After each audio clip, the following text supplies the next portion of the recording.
What is up, RotoGrinders? Dean here. Dean 7 out of 4. If you want to get all technical, it's 2 hours of nonstop NBA DFS conversation, taking you straight up the lock.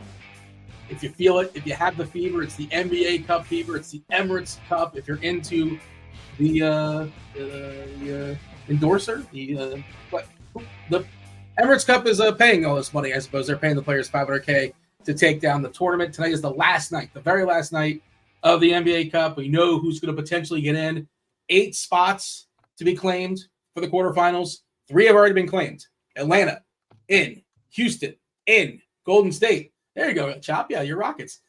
Golden State's also in 5 spots yet to be claimed.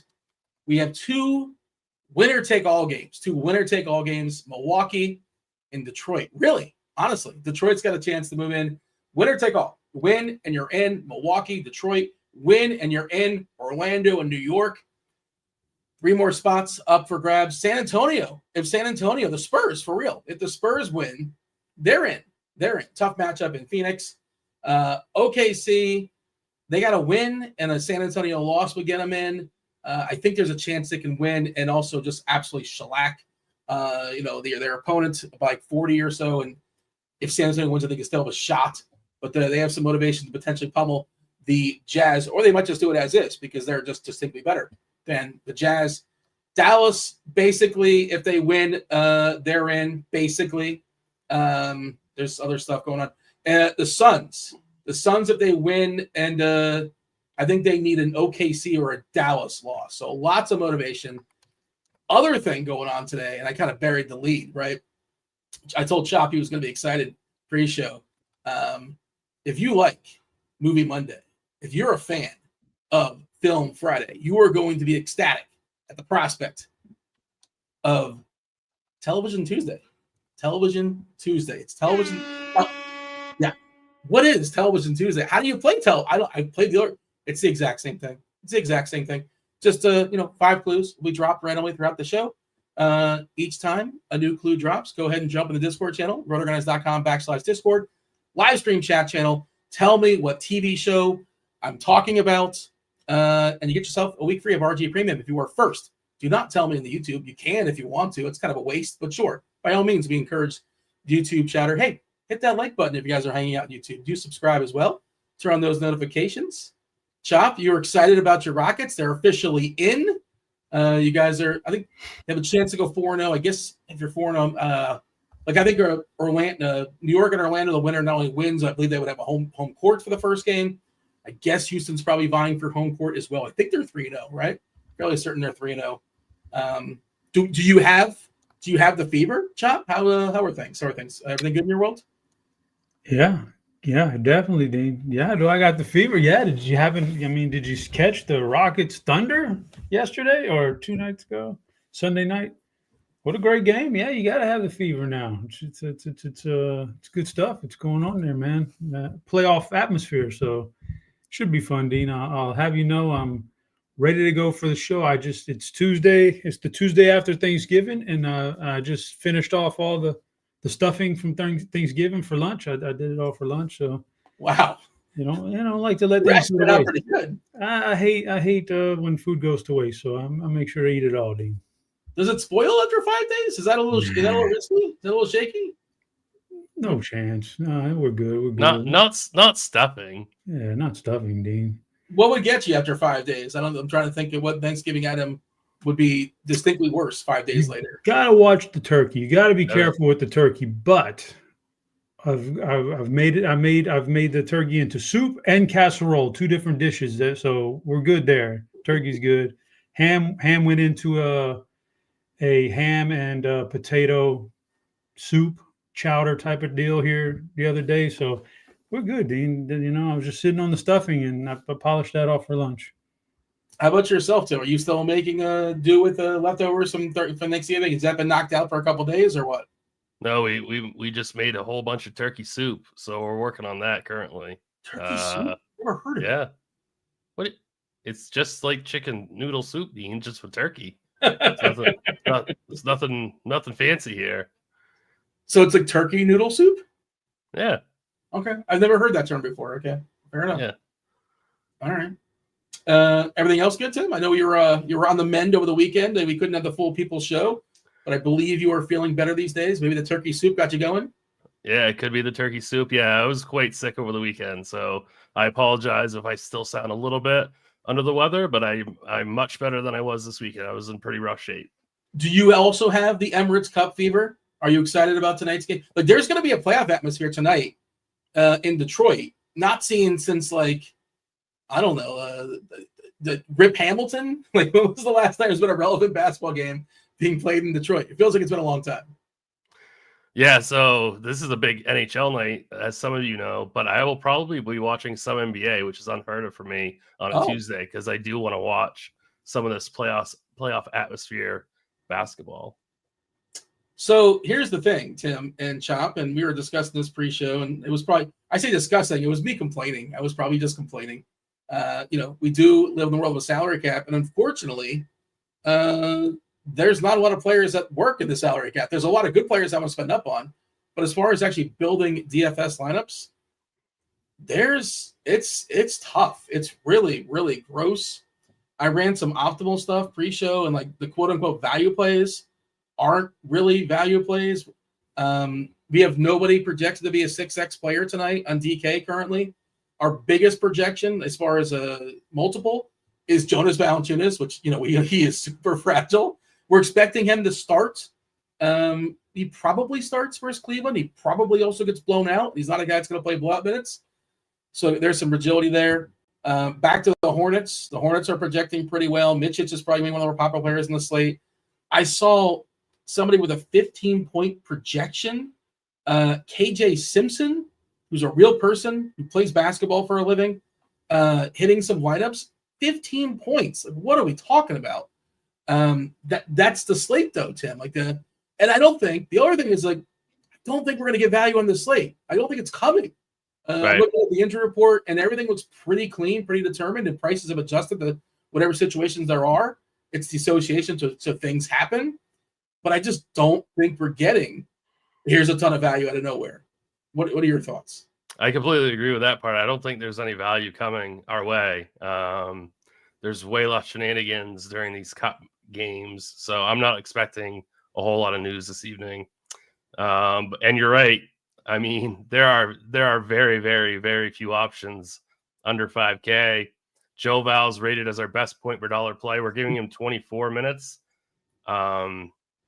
He could easily go under that. Even if it's not a blowout, I could see him going under that. So it's a really tough slate. Luckily though, kind of our saving grace though is I think this mid-range is loaded. So there's really a lot of different ways that you can build kind of in that mid-range, but it's going to be hard to play, our highest end studs. Like, it's going to be really hard. Like, if you want to play Giannis, that's going to be tough to do. You want to play Luka, I think that's going to be really tough to do. So you're likely going to have to live in this balanced build kind of approach. Yeah. And Giannis, this is the team he dropped the 60-piece nugget on last time, Detroit. I think that was the game that Lillard was out, and I'm pretty sure that was the game that also went to overtime. I remember watching that game, and the rookie for Detroit, Hollins had to miss 2 free throws to take it to overtime. And Giannis just might drop 90. And if Giannis drops 90 and you use like a 15-point 3K player to get there, okay, that's as a combination, it's pretty good, right?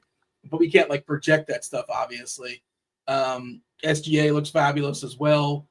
We might see, I don't know how many more minutes Tibbs can give his players, but we might see like 42, 43. I don't know. Because again, that game is a win and you move on, win and you're in as far as a tournament. I could absolutely see a world. I mean, this isn't a playoff game, but we saw Josh Hart play 48 minutes in the playoffs. I'm not saying he's going to, but we currently have him projected for 39, and he could play 42. He could play 43, 44. OG 38, Bridges 37, Brunson 36. But also, and we'll get there, the matchup stinks. Like, it's not a good matchup, like in theory, but 45 minutes is still 45 minutes, or even 40 minutes is still 40 minutes. Let me know in chat your favorite cheapie. They're throwing it out there. Steve's talking about Obi Toppin. Yeah, I mean, he's possible, and I guess, but like that's not something I'm thrilled about doing. But he's in the pool of players that I'm willing to consider, just because I'm desperate for salary savers. Oso mentioned there in Phoenix as well. Just not a lot of great cheapies. I want to get Chop's thoughts on this as well, but I do also want to give the people the very first clue. You guys can play privately. Let me know in the private chat for a very special Television Tuesday.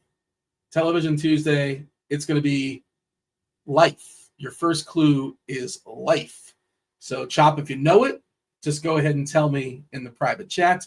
If you guys know it out there, let me know in the Discord channel. One guess per clue drop, no MMEing. Chop, do you see this like the same way? Are you having a hard time making things work? I should mention on FanDuel, they have the last 3 games. Golden State's still running their 12, 13-man rotations. There's speculation that might simmer down a little bit. Of course, Draymond's out as well. So some of the Warriors project pretty well, but nothing great. Again, even those 3 extended games, I still don't see like must plays that are just phenomenal. How you seeing things, Chop? Yeah, well, no, I'm not really struggling that much right now because if I have to do a mid-range build, I actually like that anyway. I prefer not to go stars and scrubs if I can get away from it on a particular night. So I don't mind if I have to go with no player over 8.3K on DraftKings. I'm fine with that. So, but yeah, it's the value is very tough tonight, and that's okay. But there's some really good players, like Tim said, in the mid-range. So that's where I prefer to live right now until we get some other news. And you mentioned Iguodala from Phoenix, Oso Iguodala, Dean. I don't know if you're familiar with that name Oso, but that reminds me of Snowfall, the great television show Snowfall. Speaking of television Tuesday. It's on the list. I've never seen it. I've had friends tell me it's spectacular. I know it's from FX.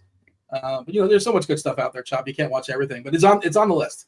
I'm told it's very good. Oso means bear in Spanish, and there's a character named Oso, and he's a very good character. Well, you remember back in the day, the catcher for the Houston Astros, the Atlanta Braves, Evan Gattis was known as El Oso Blanco, the white bear. There you go. It all checks out. Yeah, he had an interesting story. He was living in his car for a while, and then he ended up getting a nice contract from, was it Atlanta getting the contract or Houston? But either way, no batting gloves for El Oso Blanco. All right. We shall dive in unless otherwise noted. Anything that we want to mention here, Chop, as far as the slate on an overview? Or do you want to just dive in? We'll talk a little bit of dive in. Oh, Tim, you got anything? No, I think we should just dive in, go game by game. Did you want to also do like a visual of what Tim driving looks like, or you don't want to do that? You can do it. I don't know if you saw Chop show it off. No, I must have missed that. Oh, either way. Okay. 7:00 games. There are 3 of them. The very first one we're going to talk about is Philadelphia. Philadelphia taking on Charlotte. Charlotte, one of the more popular teams, 211. 211 is our total, which is not very appealing. But, of course, LaMelo Ball. LaMelo Ball is out, so lots of usage to be filled. Additionally, Miles Bridges is out. There's a chance we get Mark Williams back. We haven't seen in a long time. If he plays, I can't imagine he plays much, but he's officially questionable. Trey Mann also out as well. Philly, you guys know the deal with Embiid. He still has that, I guess they're calling it management, personal. But they give him left knee injury management / personal reasons. So he's got 3 different reasons why he's not playing basketball tonight. Drummond, of course, the other big man, is out. So Yabusele, I think he's one of the more interesting he's not a full-fledged cheapie, but he's somebody on the board for me that just, can make some stuff work. McCain, we're expected to come off the bench once again. But yeah, I'll throw this to you. And this this is supposedly our best value spot on the slate, a team with a team total of 103, the Charlotte Hornets. Micic looks very, very popular. Saloon, it looks like it's going to be pretty popular as well. And he's super reliant on his free ball. His minutes are pretty secure. Brandon Miller, all the usage in the world. He looks awesome, but just you got to pay for him. Yeah, start with the Hornets if you don't mind. Feel free to jump over to Philly. We'll get Chop's thoughts in a second. But yeah, Tim, is this good chalk on Charlotte? Because I don't know. Yeah, I mean, it's definitely. I mean, it's simming well. I mean, I'm getting to a ton of them in Sims. My 3 most popular players in the run that I ran was Miller, Micic, and then Salon. So getting to those 3 the most of any player in Sims right now on DK. So I think you play these 3 aggressively. I think if you wanted to get off of one of them, it would be Salon for me, because I think that there's a couple other cheapy kind of forward type players that you can get at lower ownership that I think can match him. But I would recommend playing Miller and Micic quite heavily. The rest of this roster, however, I honestly don't have any interest in. None of the rest of the projected starters. I don't have any interest in Josh Green, Nick Richards. I don't have any interest in Cody Martin or Mark Williams. So really, it's those big three.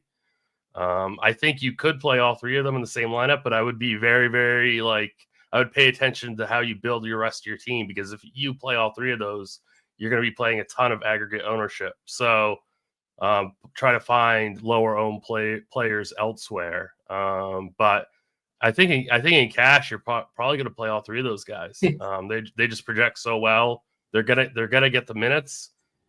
This team is just going to be so condensed with no Ball, no Bridges, no Trey Mann, no Grant Williams. I mean, there's a lot of shots need to be filled by the rest of this squad. So I would definitely be playing this game heavily in cash games, and then I think you could still play them heavily in GPPs. You're just going to have to get different somewhere else. Pay attention to projected ownership of the rest of your team.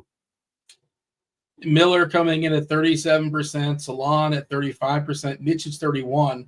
Mitch is my favorite one of the three, considering all things considered. So I'm sort of surprised. Maybe my take is wrong, but he's my favorite amongst those three. Philly, not very popular. You can play some Maxey at 15%. The Simpson thing with a 15-point projection and 15% ownership is outrageous to me. I mean, he's kind of like one of those guys to help you get Giannis. I don't see myself doing it. I don't want to do it.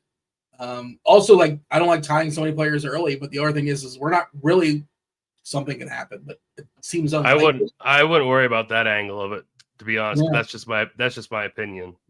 I wouldn't be too worried about front loading tonight. Yeah, well, that's kind of what I was getting at. Is what am I waiting for to drop that's going to open up that I can foresee, and I don't really see anything. Simpson, by the way, on the season, it's a really, really small sample. 14% usage, 0.42 fantasy points per minute. What is this nonsense? Don't read it. What are we reading into that? What is that? 4 games, Dean? It's 14 minutes. Dean's really gonna. Dean's reverse pushing this.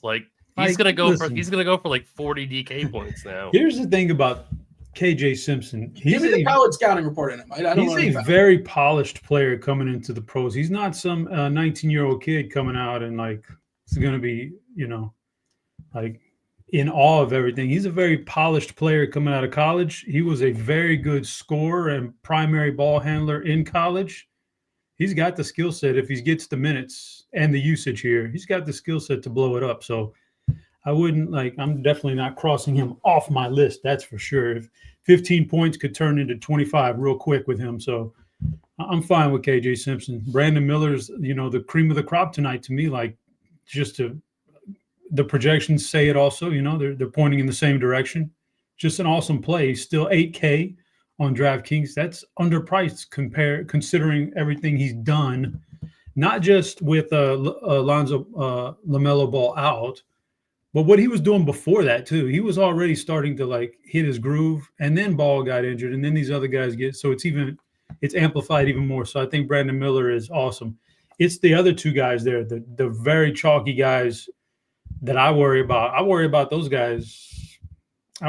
Probably Micic. I'll probably worry about him more than I do Simpson, to be honest with you. I think there's definitely a greater chance for failure at that price tag than the $3,200 player. So.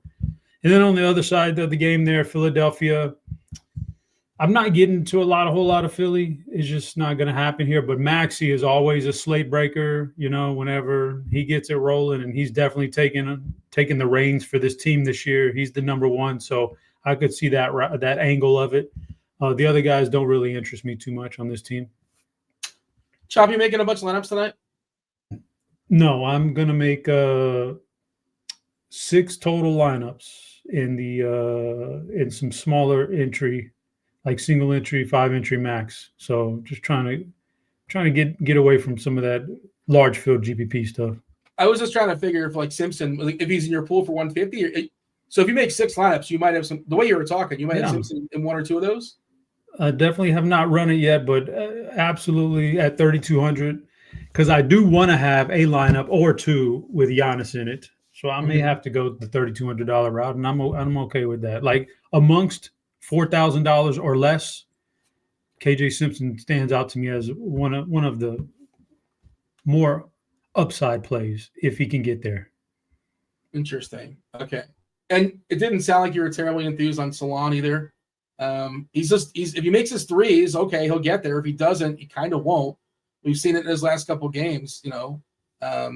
He's very reliant on that. He's not a good fantasy point per minute player so far. Just he's obviously a rookie, figuring stuff out. Usage is not terribly high either. But I guess he could step up in theory. We are giving him, I think, over about 30 minutes. I want to say, how many minutes are we giving Salon? 28. 28, which might be a little light. It's possible it's a little light. Because I think, are we giving Williams minutes? I think we are, right? We're giving Williams 16 minutes, and there's a chance those 16 minutes go away. A pretty good chance. If I were to guess, I would guess he's not playing because we haven't seen him in forever. But maybe he does. Maybe he does. Okay. Anything else? We're moving on. I think we're moving on. I think we can move on. Let's see. I'm just checking out the Discord channel. Those that are playing Television Tuesday. Steve is guessing Quantum Leap, but it's not. It's not Cheers, D-Rock. It's not Alf.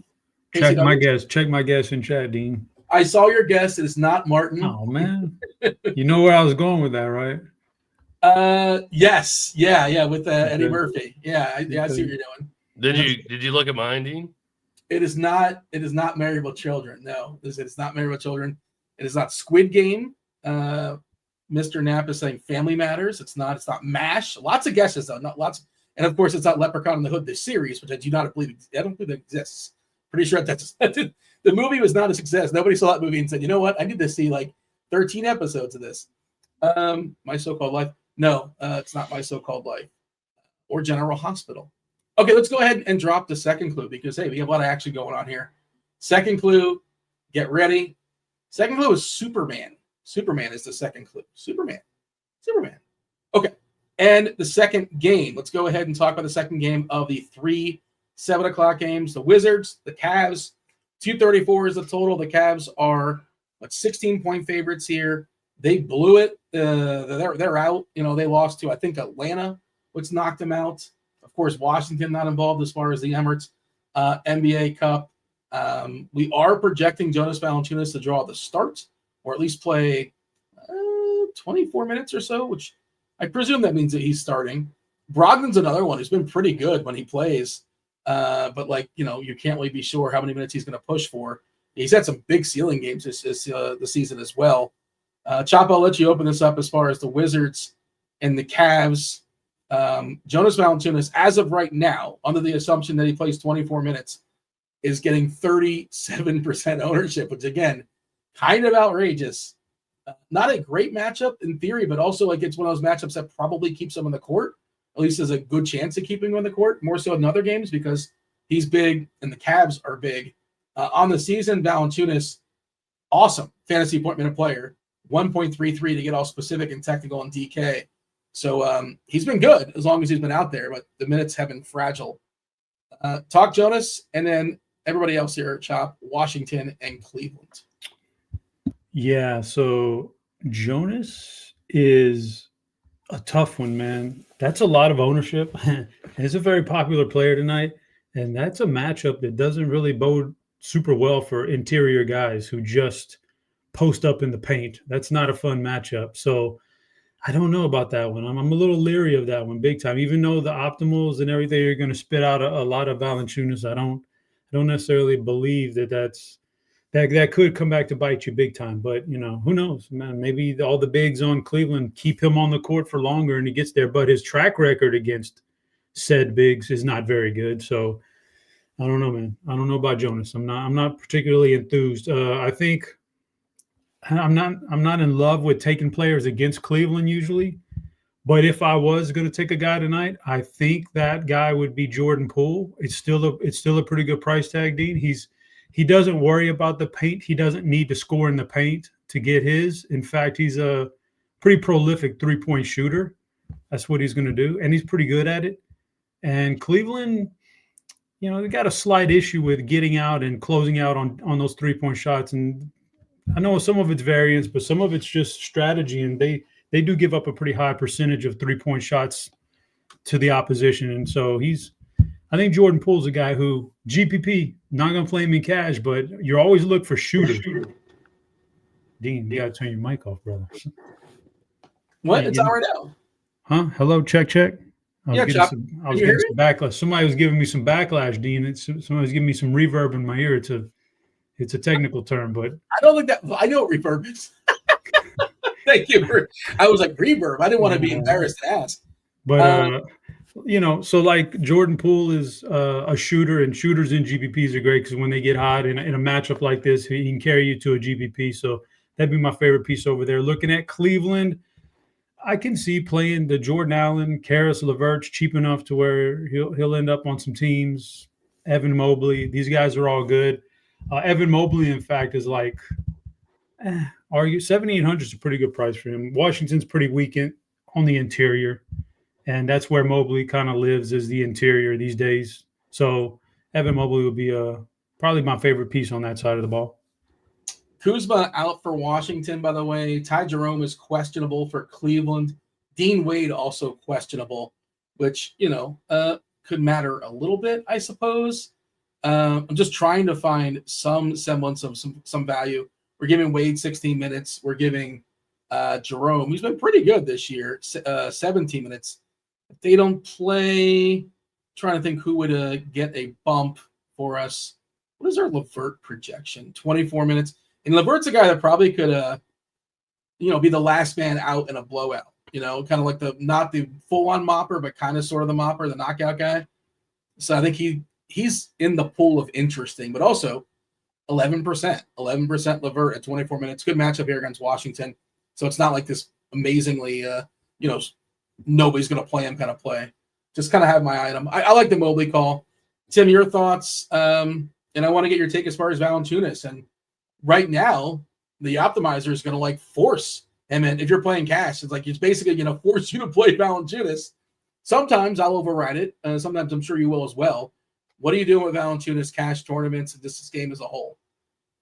Yeah, so he's only simming in 10% of lineups right now, so we're getting well below his projected ownership in sims. I think he's a really tough fade if you're making multiple teams, just because he has a really nice ceiling. Like if he plays more than that 24-minute projection, he's going to crush this price tag. But his minutes projection is always going to be super fragile. He's a really harder conversation. So I think what I'm saying is I would come in underweight in GPPs at the 37% projected ownership mark. And I don't think I'm going to play him in cash, but I wouldn't fault anybody if they wanted to, just because that projection is so good. I think I may look elsewhere.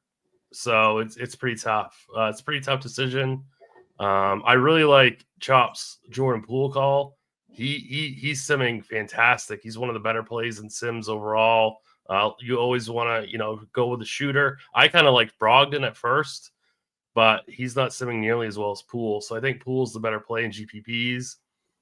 I think if you do play one of these primary Wizards players, you should have a run back, and I'm all for Evan Mobley at 7,800. I think this is an absolute smash spot for him. So Mobley would be my favorite Cleveland piece. I don't know, you could always play Garland and Mitchell, but probably on this slate, I don't love them that much. I think if I had to choose one, I'd take the savings with Garland. But my favorite play out of this Cleveland side is definitely Evan Mobley. I like that call. He's probably my favorite Cav as well. And I have my eye on, just because I'm kind of desperate for value, if we happen to lose Jerome, if we happen to lose Wade. Jerome specifically for potentially unlocking LeVert. Although LeVert is still kind of sort of somewhat in play as is. Seeing some more guesses here for Television Tuesday in the Discord channel, RotoGrinders.com/Discord live stream chat channel. Tell me what movie we're talking about. First two clues have been dropped: Life and Superman. Duck fan, it is not This Is Us. It's not The Green Mile, which is not a TV show. A fun guess, Seinfeld. It's not Seinfeld, but I see what you're doing there with the tie-in, his love for Superman.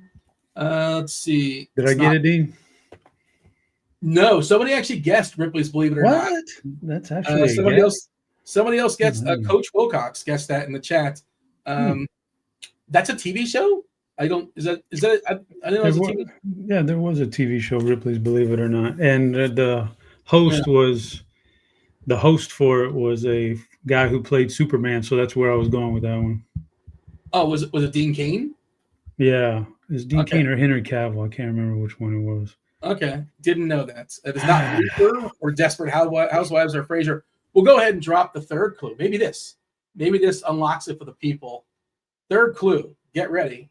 Tim did not partake in a second guess, but maybe he'll partake this time.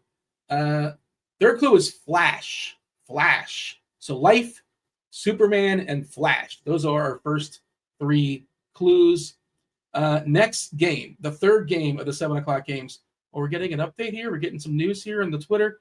Mark Williams will have a minute's monitoring if he plays. Well, no shit.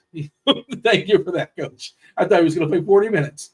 Okay, yeah. That doesn't even tell us if he's playing or not. But, of course, if he does, his minutes will be monitored. Milwaukee and Detroit. This is an important game for the NBA Cup because if you win, you are in the tournament. Again, it should be a playoff atmosphere there in Detroit. Who's in and who's out for this one? Well, Giannis was ill, didn't practice the other day, but they're saying he's fine now. He's officially probable. Middleton is still out. We haven't seen him all season long. Taurean Prince also probable with his quad.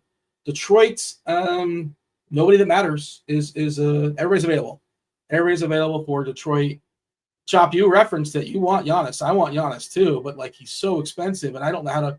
He just really hurts the rest of my lineup. Just severely hurts. He's got to drop like 78, at least 70 to justify it.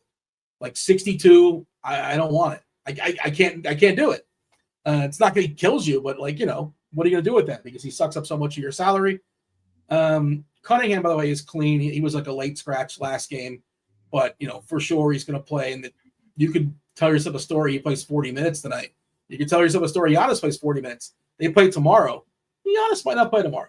I have my list of teams that are playing in the front end. Front end of a back-to-back. Both these teams. Detroit is at Boston tomorrow, which Boston already preemptively put some of their players questionable because they're going to be like 20-point dogs. Because Detroit's going to roll out some players, possibly, maybe. Indiana front half, Clippers front half, Milwaukee, Orlando, and Philly. All those teams in the front half. Nobody in the back half. Never in the back half when we're playing cup games. All right, Chop. Milwaukee, Detroit, start wherever you want to start. Oh, man. Yeah, I mean, obviously Giannis is, the big dog in this game, and he's the only guy from Milwaukee I think I would play. And he is expensive, and you're going to have to cut some corners to get to him, but it could pay off. It just all depends on the type of slate. I'm not even getting to very much Detroit either. Like, Kate Cunningham's expensive. Tobias, I just don't want to play on a large slate. Jaden Ivey's priced out of the range now. Like, I'm not really in love with any players from this game except for Giannis. If I can get there, I don't know. I'm just throwing this out, Dean. I'm not going to play Malik Beasley. He's way too expensive for me, but he's shooting a lot of three-pointers this year, like a career-high three-pointers, and he's hitting them too. And, Milwaukee has always kind of struggled with getting out to the three-point line and defending it. So another shooter who could get there, but at 61, probably not really doing it for me. But I think Giannis is the only player from this game I really have any interest in.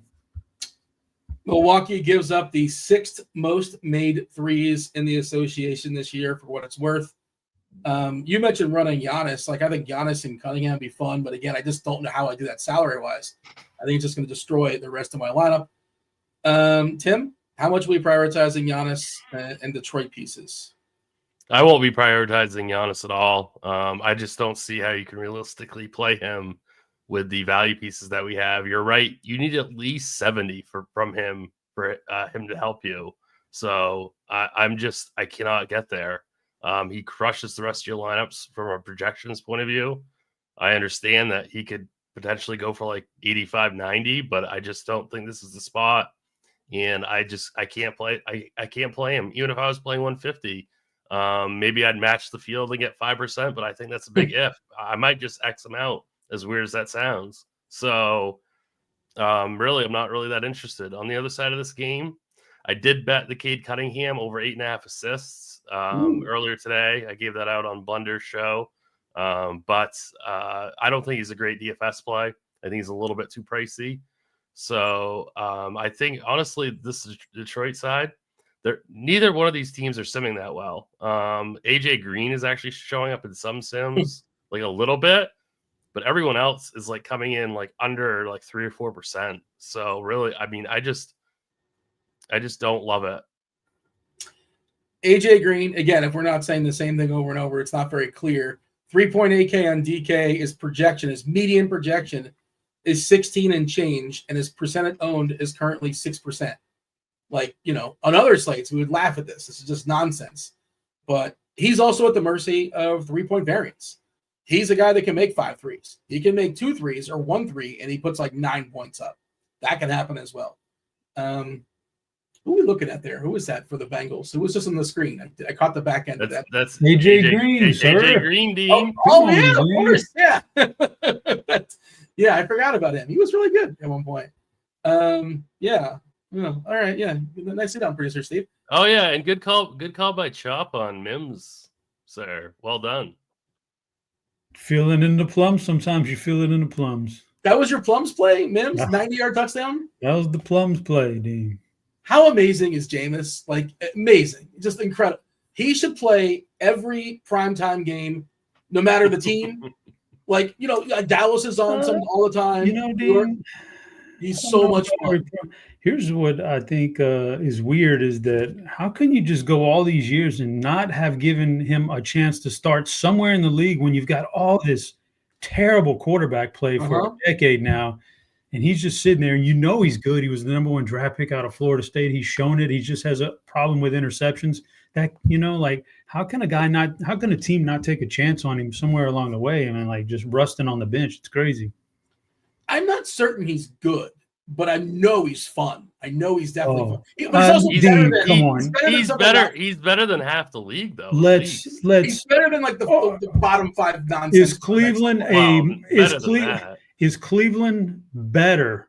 Is Cleveland more competitive with Jameis or Deshaun Watson? Well, I mean, Watson was obviously like I could say that about half the teams in the league probably. Is this team more competitive, and would they be more likely to win with Jameis or this guy?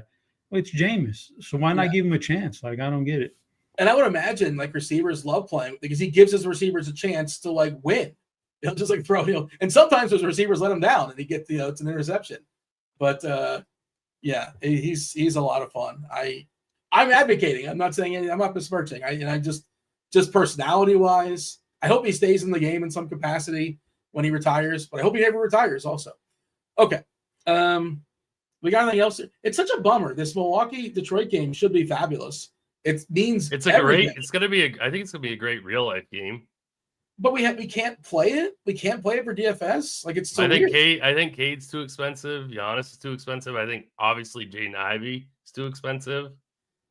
I don't know. I just don't know where you're gonna get DFS options from this game. Derek saying Winston better than Bryce Young, but you're playing Young because you want to see if he's good. You want to see if he can get there. So there's reasons why you play certain players over other players, and Winston is what he is, but he's not like anybody's future quarterback for the next 7 years. So, I wouldn't give up on Bryce Young so fast. I'm not either. I wouldn't either. Like, and you want to, if he's terrible, you want to know. You want to find out he's terrible. People become too much a prisoner of one season or a prisoner of the moment, and everybody would crown C.J. Stroud last year, and C.J. Stroud's good, but Bryce Young's better than him right now, to be honest with you. So weird. It is, but it's all about these guys coaching and everything else. You can't give up on a guy. Like Geno, look at Geno, look at Darnold. You find yourself in the right system after getting thrown out. Okay, back on track as far as the football. Did anybody get our? I don't think anybody's guessed Television Tuesday just yet. It's not Lois and Clark. I don't know what Ancient Aliens is, but is that with the guy, the meme? That's the meme guy, right? I think that's what that is, the History Channel or something. It is not Supernatural. Sugar Ray saying Inside the NBA. It's not that. or I Love Lucy, or Peacemaker. That's a great show. Or The Big Bang Theory. But maybe we get the clue number 4, and we'll tell the people. Maybe they can let us know what movie we're talking about. No, it's not a movie. It's a TV show, because it's Tuesday. Clue number 4 for Television Tuesday. Oh, this might change things. We'll see. Pastry is clue number 4. Life, Superman, Flash, pastry. All right. We've already ruled out J3 that it's not Alf. It's not the alien life form. That is Alf from the planet Melmac. Okay. Speaking of must-win games, Orlando, New York, 214.5. New York is a 4-point favorite here in New York as far as who's in and who's out in this one. It's a 7:30 game, by the way. Orlando Banchero, he's been out for a while. Nothing else. Gary Harris, who cares? Nothing new for New York either. All the players that have been out. Precious Achiuwa, we haven't seen him all season. We haven't seen Mitch Robb either. Tim, is this another game where, win and you move on? It means the world for a regular season game, playoff atmosphere.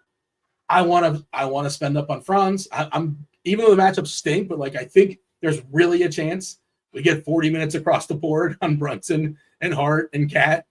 How are you feeling about New York and Orlando? Yeah, I mean, this game in a vacuum is absolutely horrible, but this is going to be one of those playoff games, right, where everyone's going to play huge minutes. So guys like Franz Wagner at 9,600, in theory, is not a good play in this matchup, but he's going to play so many minutes. I don't mind it for GPPs. Same thing with Jalen Suggs at 6,400. I really don't mind it at all. We know these Knicks stars are going to play huge minutes. My favorite would be Towns, probably at 9,200. I hate to say it, but I don't even mind Josh Hart in this spot. He might play, I don't know, 42 minutes. I really don't mind Josh Hart at all. It's going to be really easy to get overweight in this game. You don't have to get out of hand to get overweight in this game. But I would try to be overweight in large field GPPs on the spot, because this game should be close and the starters are going to play massive minutes. Most of the starters. Nobody projecting for double digits as far as ownership. Again, in a very, very meaningful game, and a game that should be really condensed as far as minutes. Chop, I don't know what to do here either, because it doesn't project well, but you can certainly tell yourself a story that some of these New York guys especially play 43, 44 minutes. Your take as far as the Magic and New York in a must-win game for the NBA Cup. Yeah, if you want to get away from that Brandon Miller build, and you want to spend some of that allotment of salary cap over here, I think that you could do worse than a game stack of this thing in some way, shape, or form. For the Orlando side, Suggs and Wagner, they stand out, right? Those are your guys, and I would expect both to have good games here. Like Tim said, this is going to be a really good competitive game.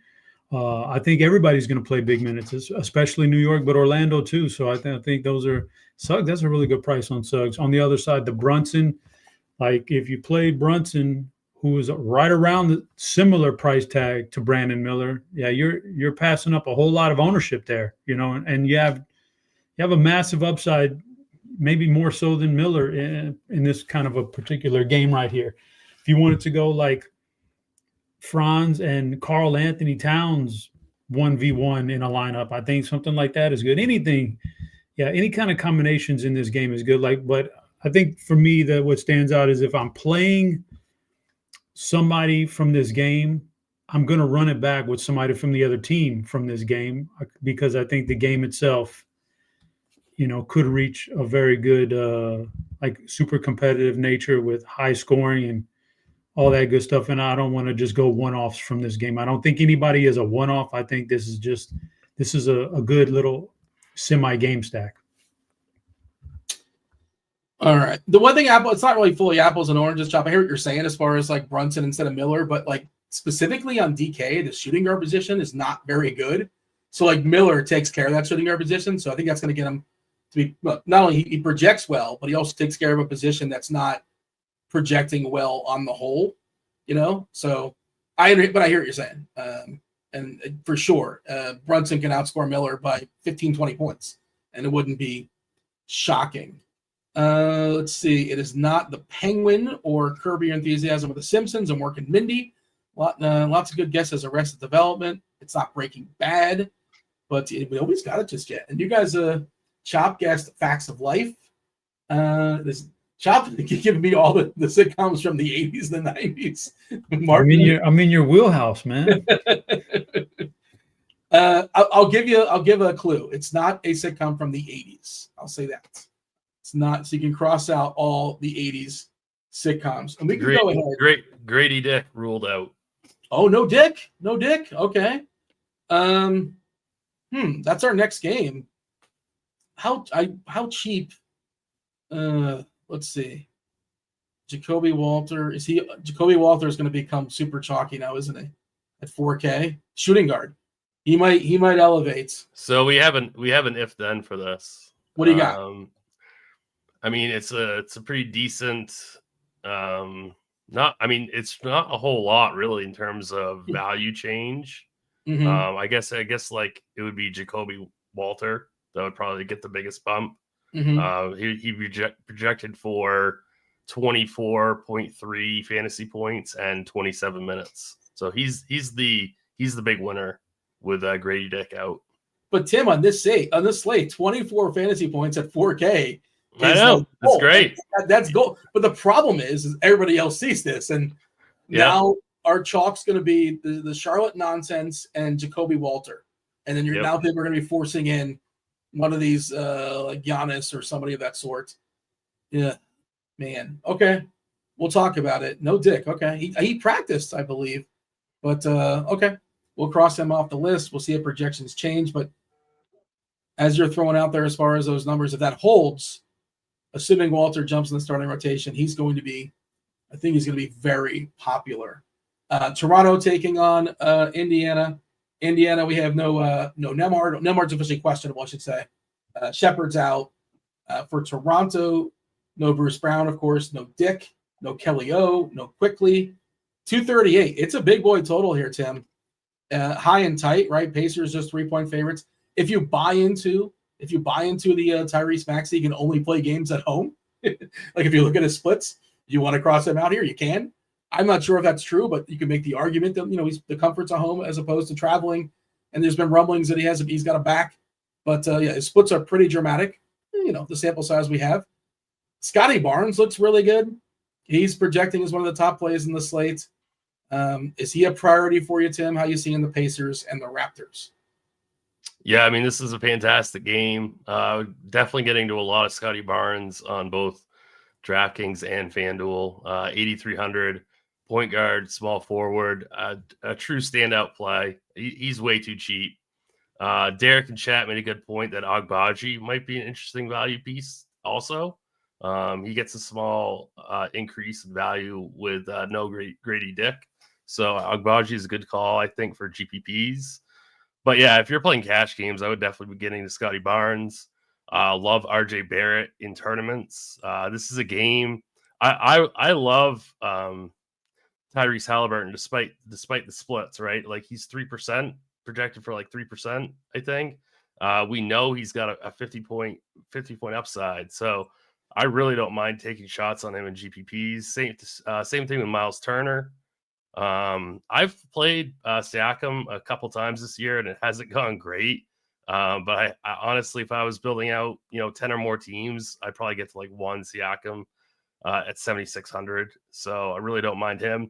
Obi Toppin, I think we're going to get a new run of Sims before lock, but Toppin was simming pretty well at 3,700 just because he is, a cheaper piece that's going to see decent minutes. So Toppin is a pretty strong value play. If you hit refresh on Lineup HQ, we did get a new batch, and I presume this is Dick related, Grady Dick being out. If you missed it, let me pull up Toronto and see what we have here, because I assume it's similar to what the if-then was.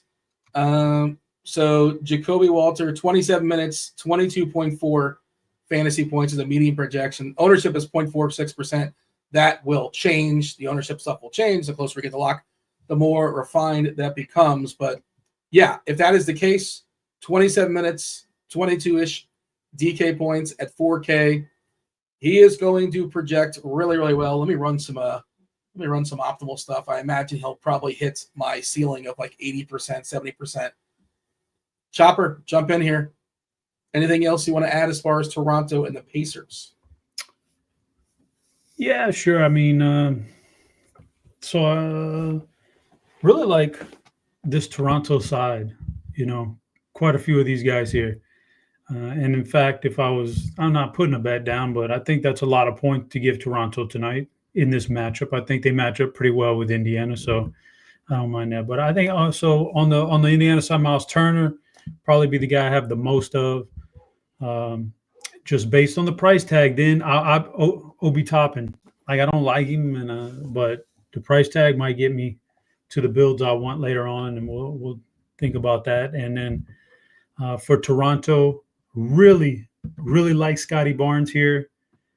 And I like Scotty more than RJ Barrett, but I also like RJ Barrett. Indiana gives up the fourth most points in the paint in the NBA this year. They give it up. RJ Barrett is sixth in the league in points in the paint. Like, that's what he does. He gets in the paint and he drives and he scores. And Scotty Barnes is also very, very efficient at getting to the paint and getting his shots up on those floaters. So he's good. And so and I'm not playing Jakob Poeltl, but he's a different kind of points in the paint guy. He's a post-up guy or offensive rebound putback guy, but he's also very good at the points in the paint. So I just think they match up well in general, but I think I'll be way overweight on Scotty Barnes here. All right, so I ran some optimal stuff, DK specific. Most popular players still for me is Salon, then Walter, then Jonas Valanciunas, then Micic. Oh, it's just beautiful. The number one optimal I have, I had some bells and some whistles and some variants and things like that, has Walter, Barnes, and Barrett, all three players on Toronto.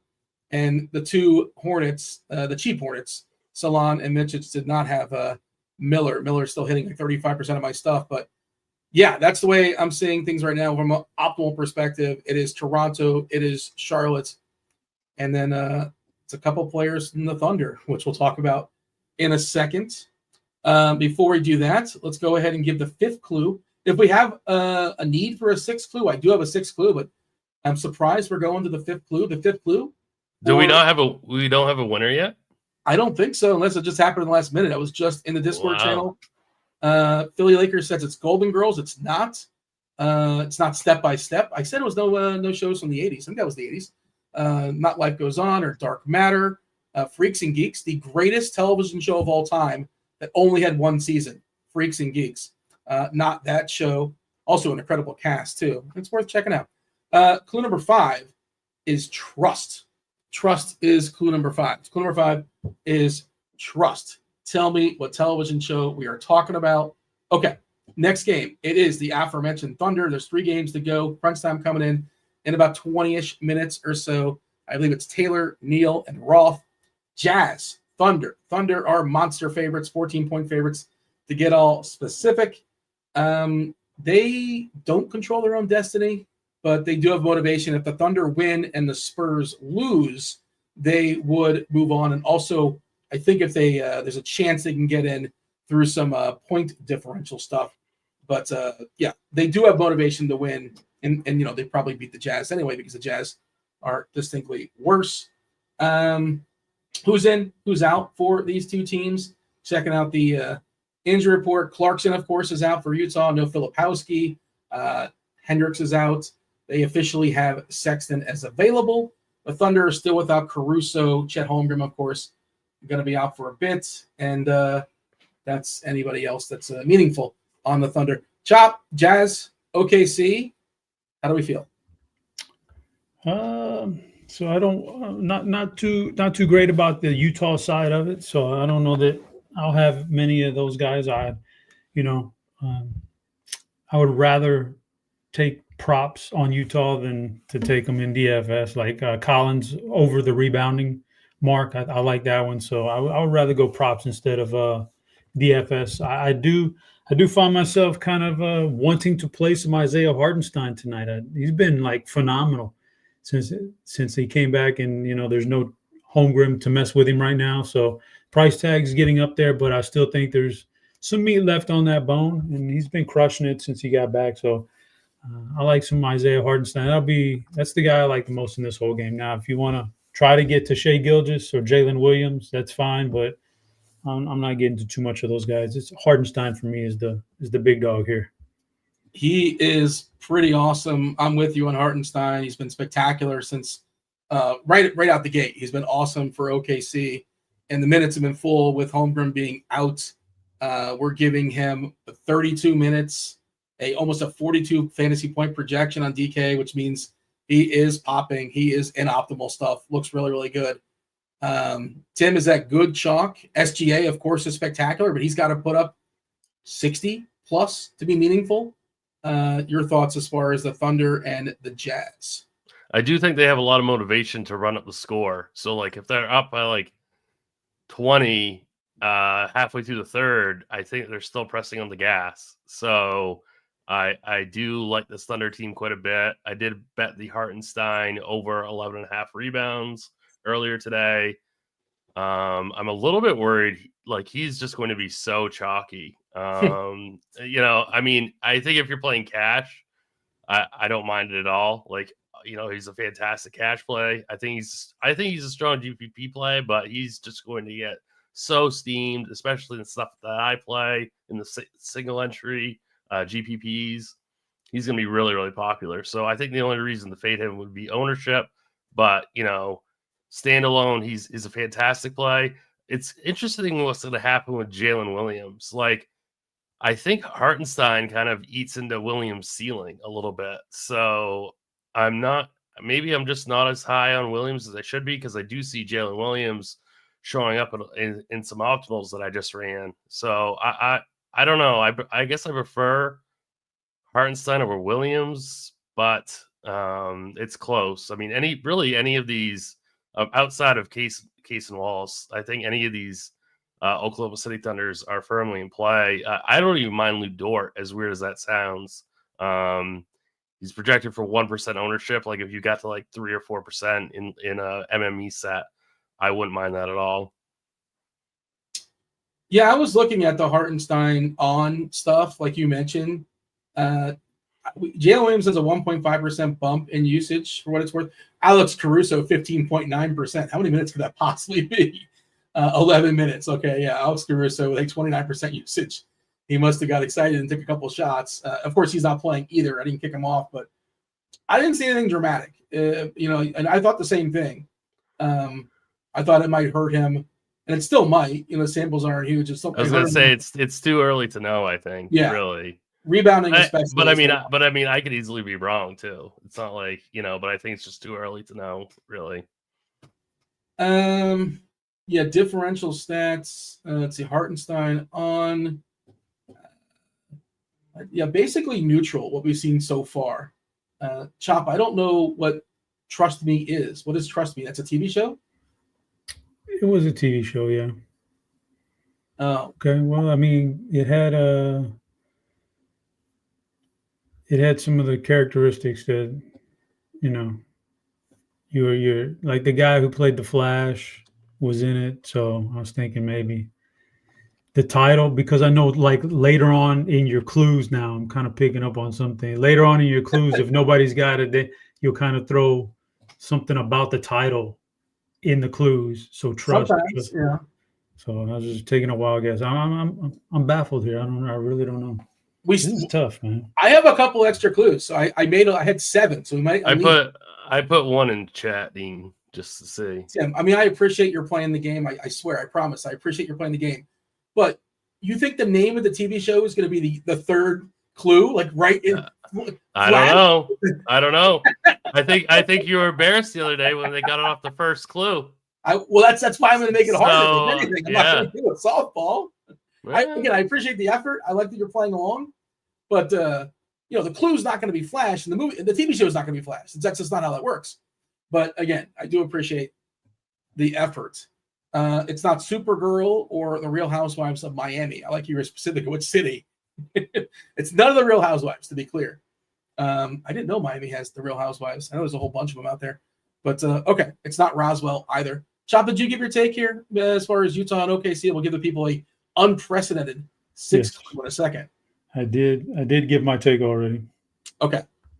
By the way, Mark Williams available to make his season debut. Dean Wade expected to play off the bench. Nothing on Ty Jerome, which, again, doesn't sound like that matters, but it might matter a little bit, a smidge. He's still questionable far as I know, unless I missed something.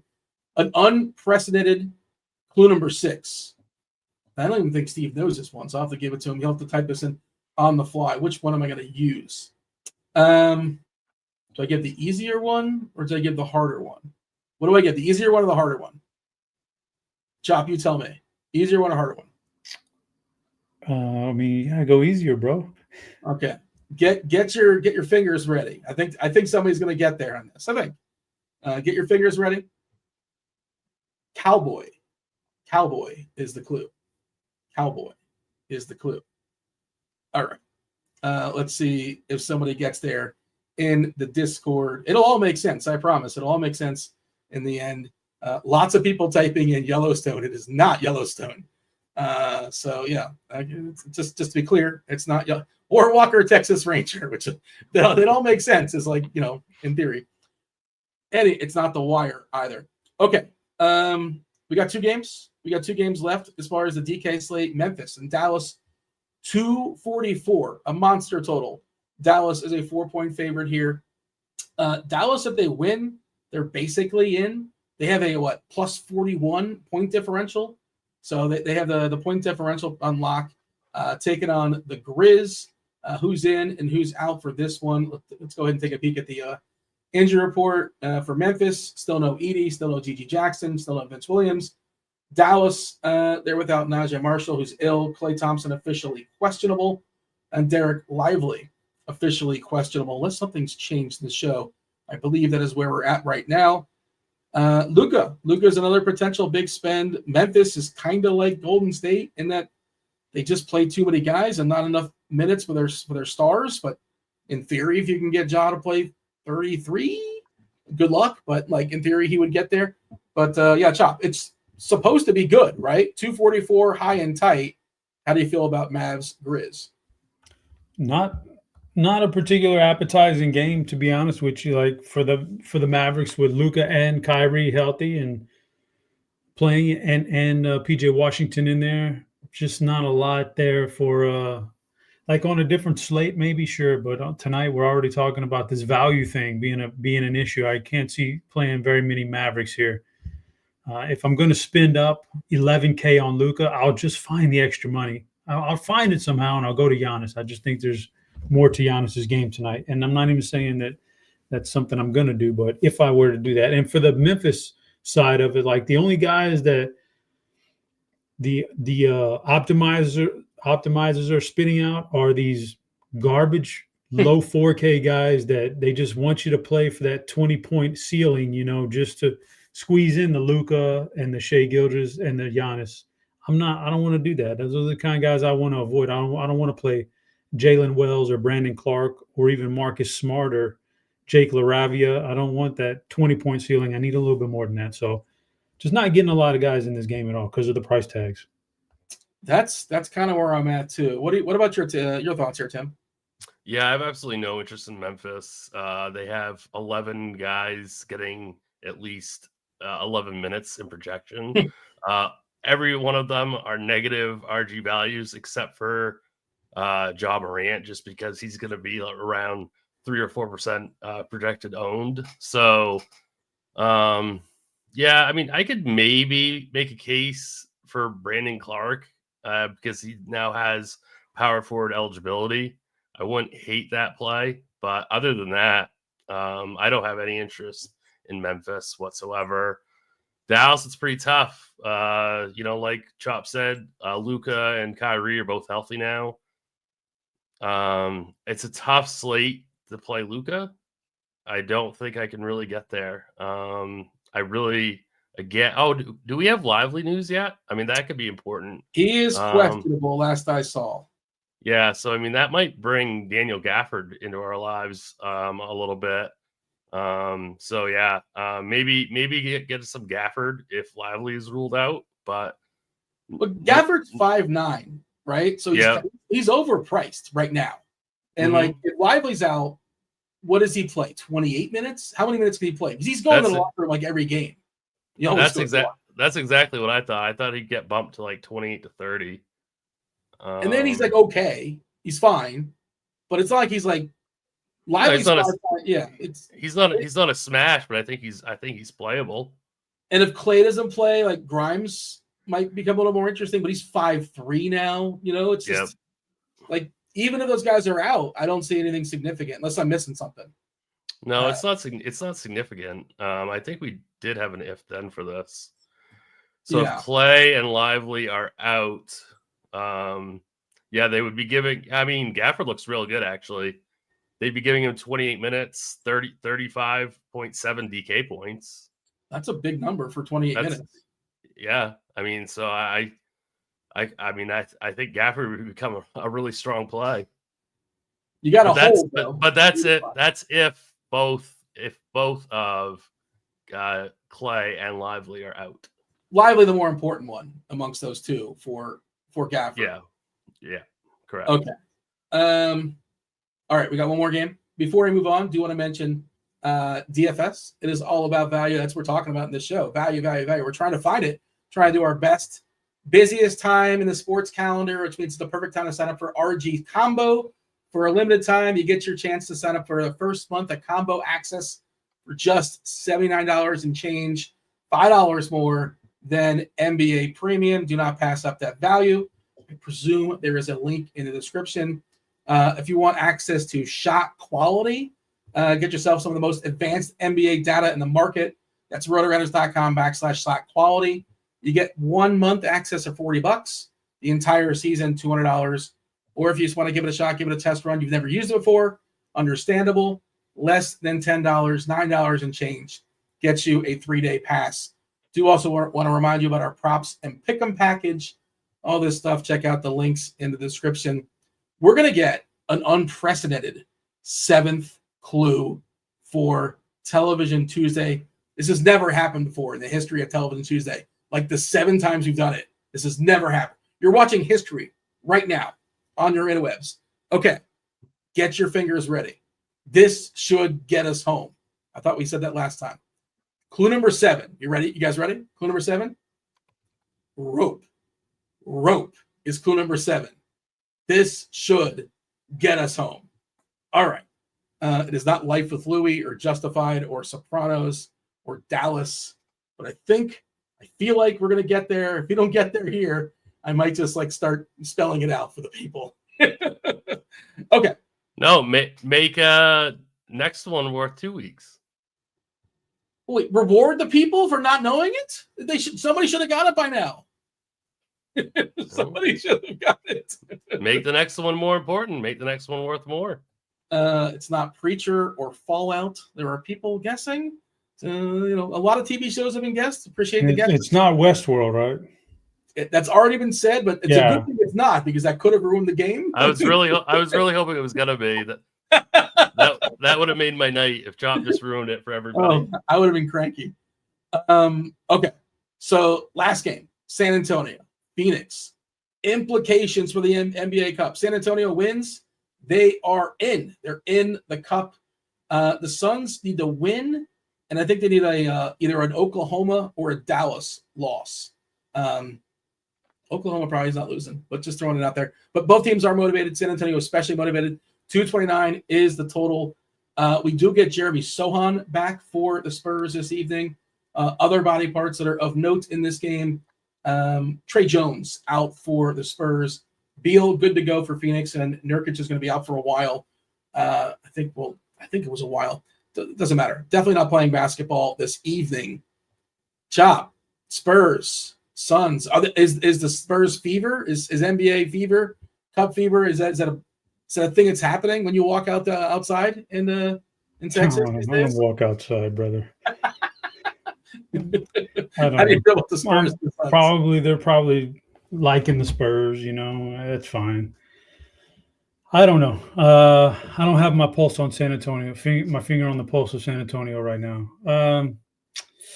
So I'm actually there's some guys that are popping off in this game. Oso Iguodala, because of the price tag. I don't know about that. Kevin Durant, because he is cheaper now than he probably has been. I have to pull up the numbers, but this is a pretty cheap price tag for him. No, he's been around this price range for his time back now since the injury, but before that, he's typically a 9K player, so he's popping. And Devin Booker's fine. I'm not getting to very many of those guys anyway, though. Chris Paul, because of the price tag, 6K, and a 30, roughly 30-point projection is going to get you in, land you into some of the optimals there. Wemby's always a good spin up. You just never know about that guy. I'm going to pass on the Harrison Barnes type of players in this game. Steven Castle's priced up enough now. Devin Vassell's priced up enough. Those guys aren't doing it for me. I guess if you had to twist my arm in this game, only because I need the savings, Oso Iguodala, but I just don't see myself playing a whole lot from this game. All right. By the way, we have a winner. We'll reveal the winner in just a second. Finally, I had an 8th clue ready just in case we needed one. That would have been really guiding y'all. But Tim, your thoughts as far as San Antonio and Phoenix? Yeah, outside of Wemby in large field GPPs, just because he's going to be really low owned, I do not have much interest at all in San Antonio. I think if I had to choose one, it would be Castle at 5,100, but I'm not getting to him in cash games or single entry. He'd just be an MME play. One player for Phoenix that I think is super interesting, who would be a good pivot off of Scotty Barnes and or Jalen Williams, is Kevin Durant. He's going to be lower owned than both of those guys, I think, by quite a bit. He's 8,600. He's power forward center. I'd probably play him in the power forward spot, but I think he's in a really, really good spot here tonight. He should play high 30s minutes. I just think he makes for a really, really strong pivot. And Iguodala at 3,800, I think, is a fantastic value play. I think he's got minutes upside to get over that 22-minute projection. So I really do like him a lot. I think he's one of the stronger value pieces on the board. Yeah, really curious to see how Phoenix guards Wemby. We are projecting they start Plumlee with Jones, Booker, Beal, Durant. There's a chance, like you said, Oso, maybe they throw him on him at some point. Maybe they throw Royce O'Neal, the 3-and-D, on him at some point. Maybe Plumlee just gets played off the court. I don't know. If you want to throw some darts at it, I suppose it's possible, but it's pretty tricky. Yeah, you mentioned Durant. I thought it was interesting that our current ownership stuff, Booker is at 3% on DK and Durant's at 13%, which kind of I feel like that should be like even, if anything, but that is pretty peculiar. Let's go ahead and shout out our winner of a week free of RG Premium. As I do that, hit that like button and subscribe. Turn on those notifications. Producer Steve is going to slide in, if he hasn't already, and hook you up there. It's MRETE. Got our winning television show, and we'll kind of talk it out. We'll figure it out. Here's how it goes. Clue number 1, Chop, was life. Life. Somebody in this show says often, football is life. Football. God damn, I knew it was Ted Lasso, man. Earlier, I knew it, but I was like, couldn't find out where some of this stuff tied in. Man. Well, here you go. I did the diversion tactic, and a lot of people fell for it with the superhero stuff, right? Football is life. So clue number 2, Superman. So Superman, what is his alter ego? What is he? He's Clark Kent. Roy Kent. Clark Kent. Roy Kent. Clark Kent. 3, Flash. This is a tough one. I have 2 Kent clues. Kent State? You know Kent State, right, Chop? What is their nickname? The Golden Flashes. Dean, that's just too much, man. What do you mean? I know. You know the answers. Now it all makes sense. His clues are terrible. No, it's super obvious now that you see it. No. It's just there's just no way, man. There's just no way. Like, what do you mean? There's no way? How many people are guessing? There's like 500 people guessing. Nobody's getting it on 8 clues. That should tell you it's a little bit tough, Dean. You're no handouts. Like, I get it, man, but Clue number 4, Chop. Clue number 4. Well, what is another word for a pastry?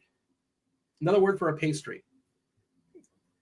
Tim, you can tell me. You have another word for a pastry? A tart? Biscuit? Maybe a tart? A tart? Yeah. That's not another word for a pastry. Yes, it is. Of course it is. You're stretching it, bro. No, that's not a stretch. Those are direct synonyms. Okay, tart. Where does Jamie the tart? Jamie okay. Tart. Now you see, right there. The pastry could have stood for the little biscuit he makes for Sure, you could do the that lady. as well. Yeah. So I don't know. Clue number 5, trust. And you want a direct synonym for trust? What's a direct synonym of trust? You ever see the locker room scenes a billion times, Chop, on Ted Lasso? What's the giant banner in the locker room? What does it say? Believe. And believe and trust are synonyms, correct? No, I don't. Again, it's a big stretch, but you can whatever believe something, you can trust something. See, what happened was, Dean, you got guessed on the first try last time, and then now you're just like overcompensating. You're like that guy who gets told something bad by a lady, and then he goes out and buys this massive truck. Like, oh, I'm going to make up for it now. I cannot believe that you do not think that trust and believe are synonyms. That's outrageous. We gave an unprecedented 6th clue. A cowboy makes a lasso. And then 7, literally I said a rope, which is a lasso. And then we finally got there. But, the next clue was going to be like SNL for Sudeikis. I was trying to think of more clues on the fly. But you know what? We'll play it again. I think we'll play it again next Tuesday. Next Tuesday might be like 1 or 2 games because of the tournament stuff. The schedule's not even official for next Tuesday because of if you look at the schedule right now, I think there's nothing scheduled, but there will be. Stay tuned. But I think it's going to be a super lopsided, like 10 games, 2 games, 10 games, 2 games kind of week. Okay, we should have crunch time coming in here momentarily. Tim, give me the player that you're most afraid of not having in your one main lineup. Who's that? Oh man, there's a lot of them. I would probably go with probably SGA. The chat is so mad at me. Do you have an answer, the Chop, as far as the player you're most afraid of not having enough of, or any? I probably won't have as much Evan Mobley as the field, and that could be a scary thought with his potential. So probably I would say Evan Mobley. But right. I mean, with 6 lineups, I'm obviously going to be fading a lot of players tonight, and so there's a lot of players that you could just go. It could go haywire anywhere along the way. Chop, what's the worst piece of chalk out there? Ty Jerome, by the way, ruled out. So I think LeVert's going to start projecting well, and I think I'm going to play him, just as a side note. But yeah, no Ty Jerome for Cleveland. I think he mops up a little bit as well if that game gets ugly. Do you have like the worst piece of chalk, Chop? Yeah, who's the $4,500 guy for Charlotte? Yeah, probably somebody like I just don't know that there's that much. I mean, what's the ownership on him? It's a lot. Yeah, 35%. I don't know the ceiling on some of these guys. Either him or his teammate Saloon. Like one of them is not like they can't all get there, and I don't know. They'll be super highly owned. Like Tim said earlier, if you get in and start playing those guys, you got a cluster of high ownership now from the same team. I would avoid probably one of, if not both of those guys. Waiting for crunch time to come in. Steve, give me confirmation when they show. I think we have Neil and Taylor and Roth. I see Roth lurking in chat, and he's barking at me. Does Dean not know what a synonym is? Oh, Roth, if you're not on my side, I mean, this is outrageous. If you don't think tart and pastry are the same thing, don't make me go to thesaurus.com. I'll do that. I'll do it. Tim, who's breaking the slate? Who do you got breaking the slate today? I love Scotty Barnes quite a bit. He's pretty chalky. A lower projected own player would be Kevin Durant. And Chopper, your slate breaker is who? Yeah, I was definitely gonna say Scotty Barnes is a guy who might triple double tonight and go crazy. But if I'm gonna get away from that chalk and go with somebody else, you know what? I kind of mentioned him, and I think he's a good pivot to some of these chalkier mid-range guys. Jalen Brunson. Yeah, and nobody's going to play him. Okay, Yeah, let's go I ahead. I really like that call. I want to play one of the maybe Cat, one of those guys. Yeah. I don't know. I think that game is so much stronger than what it projects. And Wagner's going to be awesome. He's going to play 40 minutes and he's going to be awesome. But he's just so expensive, and I don't know how to make it work. I'm probably going to have like a, one of the New York guys in Wagner, little mini game stack. But let's go ahead and bring on Crunch Time. We have Neil, we got Taylor, we got Roth. I think I'm going to be mad at Roth. We'll see. Crunch Time, here it is.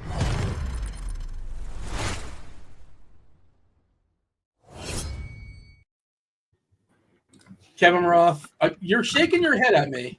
Dean, Dean, is a square and a rectangle, are they synonyms, Dean?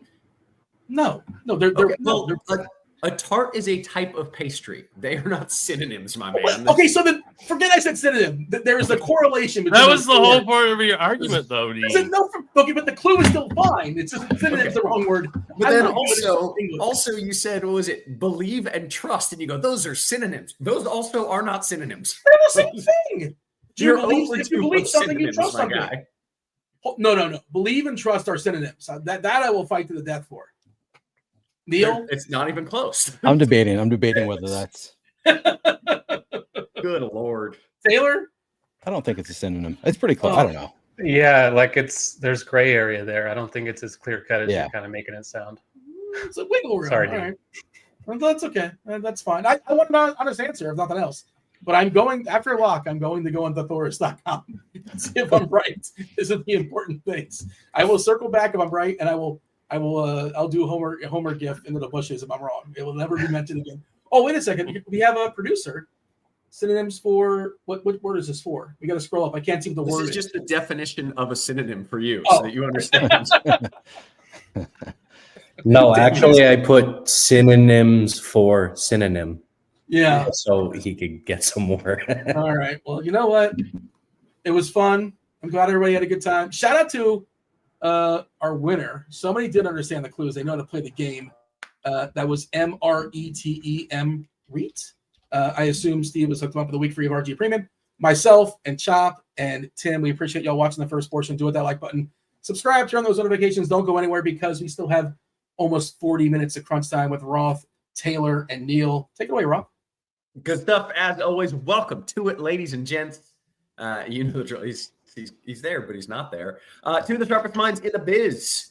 We got Neil in the house. What up, Neil? How you doing, man? I'm doing well. I was just saying I was a little bit late showing up because I set everything up and then I went to the bathroom as I always do before shows, kind of a thing that I do every time. And came back and my computer was just off, which doesn't usually happen in the middle of the day for me. Like sometimes overnight my computer will shut down, but I came back to my computer being all shut down. So I'm a little bit like trying to set everything up again, trying to remember what I'm doing. But overall, doing well, feeling good this Tuesday. How you doing? I'm good. Well, I mean, a week ago, my computer caught fire right before this. That is true. So yeah, I forgot about that. You're doing better than I was. We got Taylor in the house as well. Best hair in the biz. What up, Taylor? How are you? Appreciate that. I'm good. Always good to be here on Tuesday, NBA Cup Day with you guys. Another full slate tonight. Should be a fun one. Not a ton of value either, so it's going to be kind of a grind on DK. Are these still qualifying games, or are we in the actual tournament? Because I know some teams have already won their group. This is the last night of the group phase. So I think next week or something is when they start the knockouts. Okay, but even if you've already won or been knocked out, this still goes in your actual record. So yeah, still counts. Just for some teams it counts more. So yeah. Brandon says, Taylor gets me pumped. Calm it down, big fella. Yeah, I get that a lot. He brings a lot of energy. You got to be careful when he's on the show. Right. Guys, I'm excited here. I kind of stumbled. I've been hot. I've been hot in the DFS streets. And I kind of stumbled and fumbled my way to a min cash yesterday that I didn't deserve. But we need more than that. I'm trying to 10x. I'm trying to 20x. And I have looked at nearly nothing. And that's how I roll. I build my lineups during this show. It has been wildly successful all season long. So we got to keep that streak rolling. Neil, you want to give me maybe just an overview of the slate? And then I'll have Taylor start us off kind of diving into a little FanDuel action. Yeah, I mean, the overview of the slate is that we are struggling for value on this slate. So any value that opens up, we're just going to jump on top of it. should be an interesting one. I mean, we have 8 games on DraftKings, 11 games on FanDuel. So I don't know. I'll probably try to backload a little bit, but just I don't really know what to expect here. So a slate that's a tough one, but should be fun to break down. Okay, good to know. Not my favorite kind of slate. I like when I can play 3 studs and a few 3K dudes, but we'll survive. Taylor, let's just jump right into it, man. Let's start with FanDuel, and we like to start at the point guard spot. Yeah, so we do have some more value on FanDuel. With the later games, there are some injuries. It's easier to kind of do a Starsy Scrubsy thing if you want. Gotcha. So point guard does look like a pretty good spot to pay up. SGA under 11K. He's been awesome this season without Chet. The game means something for OKC. I think they have incentive to kind of run up the score on Utah, which they are fully capable of doing. I think he might be my favorite overall spend, maybe right there with Wemby on this slate. On FanDuel, you can also play Harden. Still no Kawhi for them, no Kevin Porter. The matchup against Portland is decent enough. He's 9,800, so kind of full price for him, but he's been awesome lately. No issues with that. This Milwaukee-Detroit game is pretty meaningful. I think they're playing for the group, I guess the top seed in the group. So both teams have incentive to go out there and play their guys quite a bit. Cade looks good on FanDuel as well. Maybe more so on FanDuel than on DK. At least that's what I'm getting to a little bit. Otherwise, Micic is going to be a better value on DK than on FanDuel for Charlotte starting at point guard, but still playable on FanDuel, just not quite as big a priority. I think guys like Garland and Murray are okay in the mid-range. Jamal Murray, and then Chris Paul I don't mind as kind of a tournament-y mid-range play because the game San Antonio-Phoenix means something for both. Spurs win and they're in, so maybe a guy like Chris Paul gets a few more minutes than he otherwise would. Okay, very good. Neil, Taylor mentioned Micic and said he's better on DK than FanDuel, but I'm looking on FanDuel and he's got the full rainbow. He's got every expert has tagged him as a play, and yet his ownership is 7%. Like, I'm just how is a dude who gets the full rainbow projected at 7% ownership? What's going on, man? I mean, he is maybe better on DraftKings, but still a great play on FanDuel. I think that he looks like a really strong play. For what it's worth, he is projected for about double that some other places. So maybe that ownership will come up throughout the day. Prior to lock, I should say, not throughout the day. We've only got about half an hour left. We could see that ownership come up a little bit higher than it is right now. I'd be pretty surprised if he's sub 10% just because of how well he projects some other places. But I would love it if he does come in at 7%, because I'm going to be triple the field on FanDuel if that's the case. Outside of Micic, I have my highest exposed point guard currently is Donovan Mitchell. Just great matchup with Washington. Shea, I love that call on Shea. I actually gave him a little bit of a boost while Taylor was talking. So I'm like, yeah, I mean, they like the minutes floor probably a little bit higher because of the cut play there. So like that call on Shea. I'm getting to a good amount of Chris Paul, one of his many revenge games. Kyrie, Cade Cunningham, James Harden, TJ McConnell, Carson Wallace, Jamal Murray, Jalen Brunson, and Darius Garland is the last player that I'm getting to in double digits. Okay, a plethora of points there, but a lot of good plays. Okay, take me to shooting guard, Neil. What are we doing there? Yeah, at shooting guard, I am getting to a ton of Karis LeVert. Currently, my highest exposed player. Again, great matchup with Washington. Should see decent minutes here. Benedict Mathurin, Donovan Mitchell, Devin Booker, Jacoby Walter, Kyrie Irving, Agbaji, Shaden Sharp, Tumani Kamara, Jalen Green, and then Amon Thompson is the final player that I have in double digits. Okay, very good. Taylor, your thoughts there at shooting guard? Yeah, it looks like Walter's shaping up to be kind of mega chalk based on the ownership update with Grady Dick not playing for Toronto. Not the most comfortable thing. Not a great per minute guy, but the value even on FanDuel is not amazing. And he's 4,100 shooting guard only. I think it's okay, but don't love it. I like the Mathurin call in that Indiana-Toronto game. I think that's a good one to target. Jalen Green on FanDuel, that game doesn't actually mean anything for either team, but Houston's good. They're trying to win, etc. So I think he's decent. Always has a ceiling if he can get the shots to fall.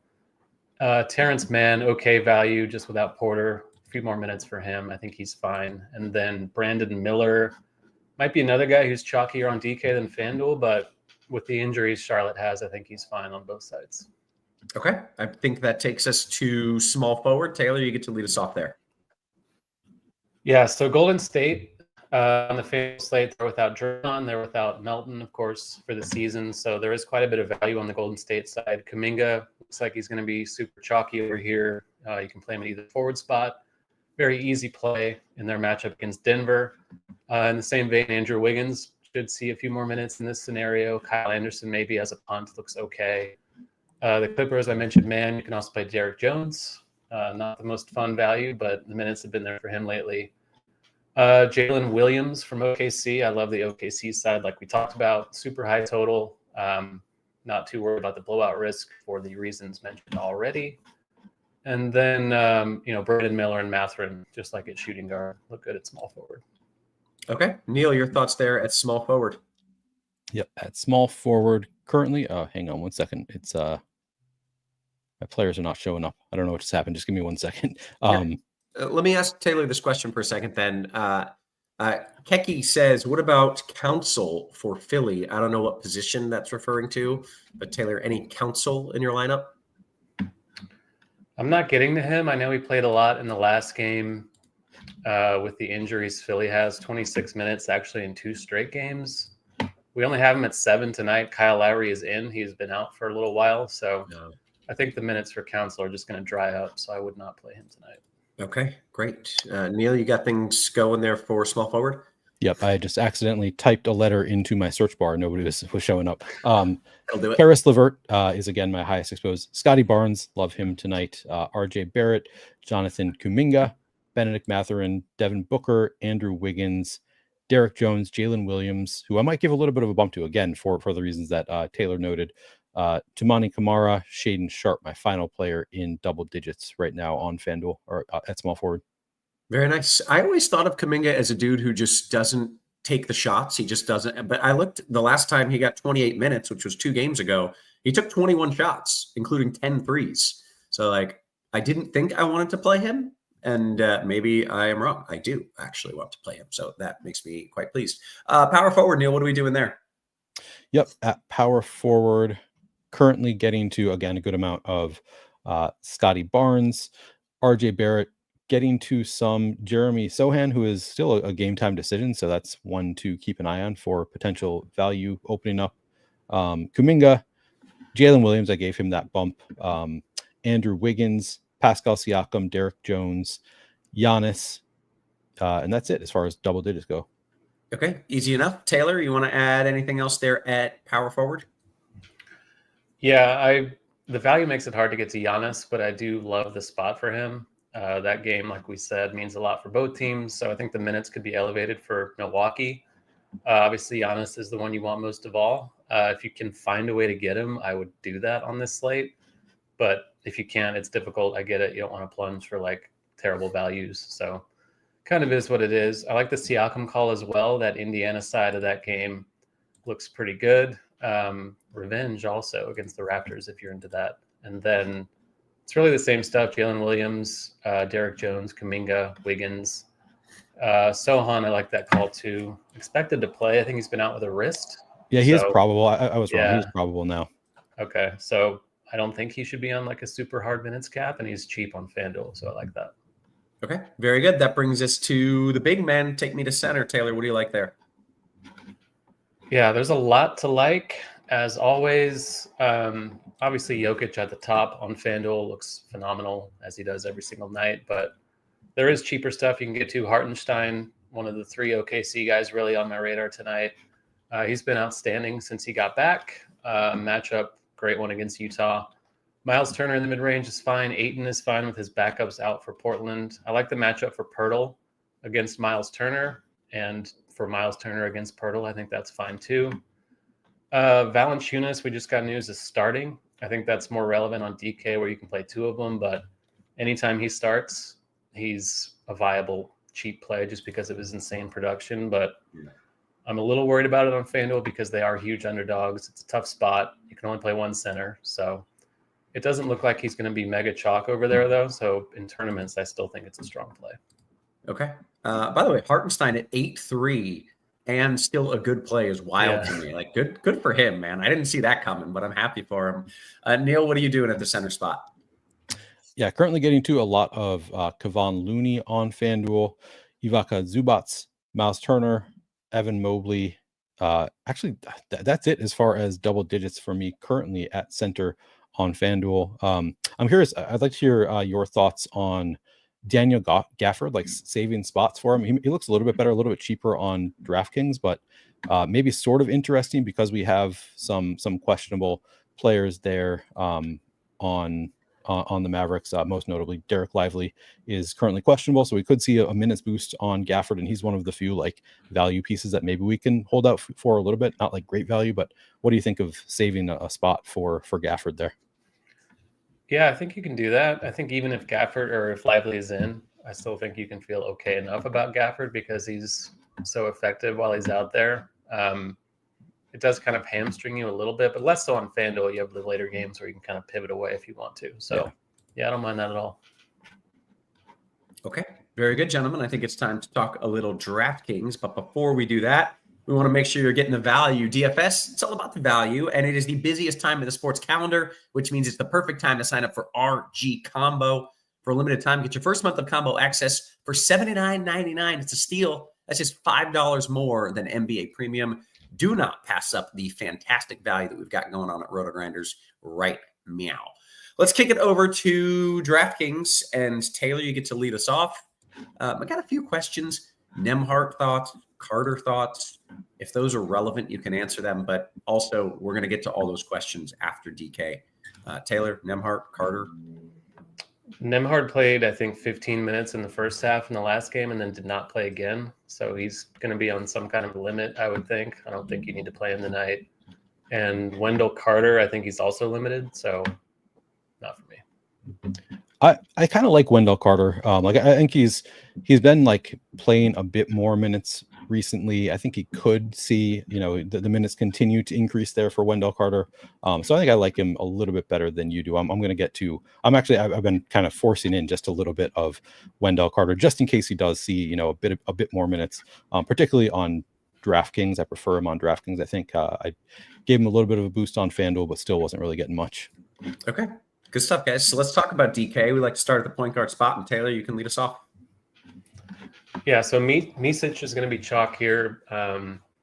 Again, we're starved for value, especially on DK. He's starting for Charlotte with LaMelo out.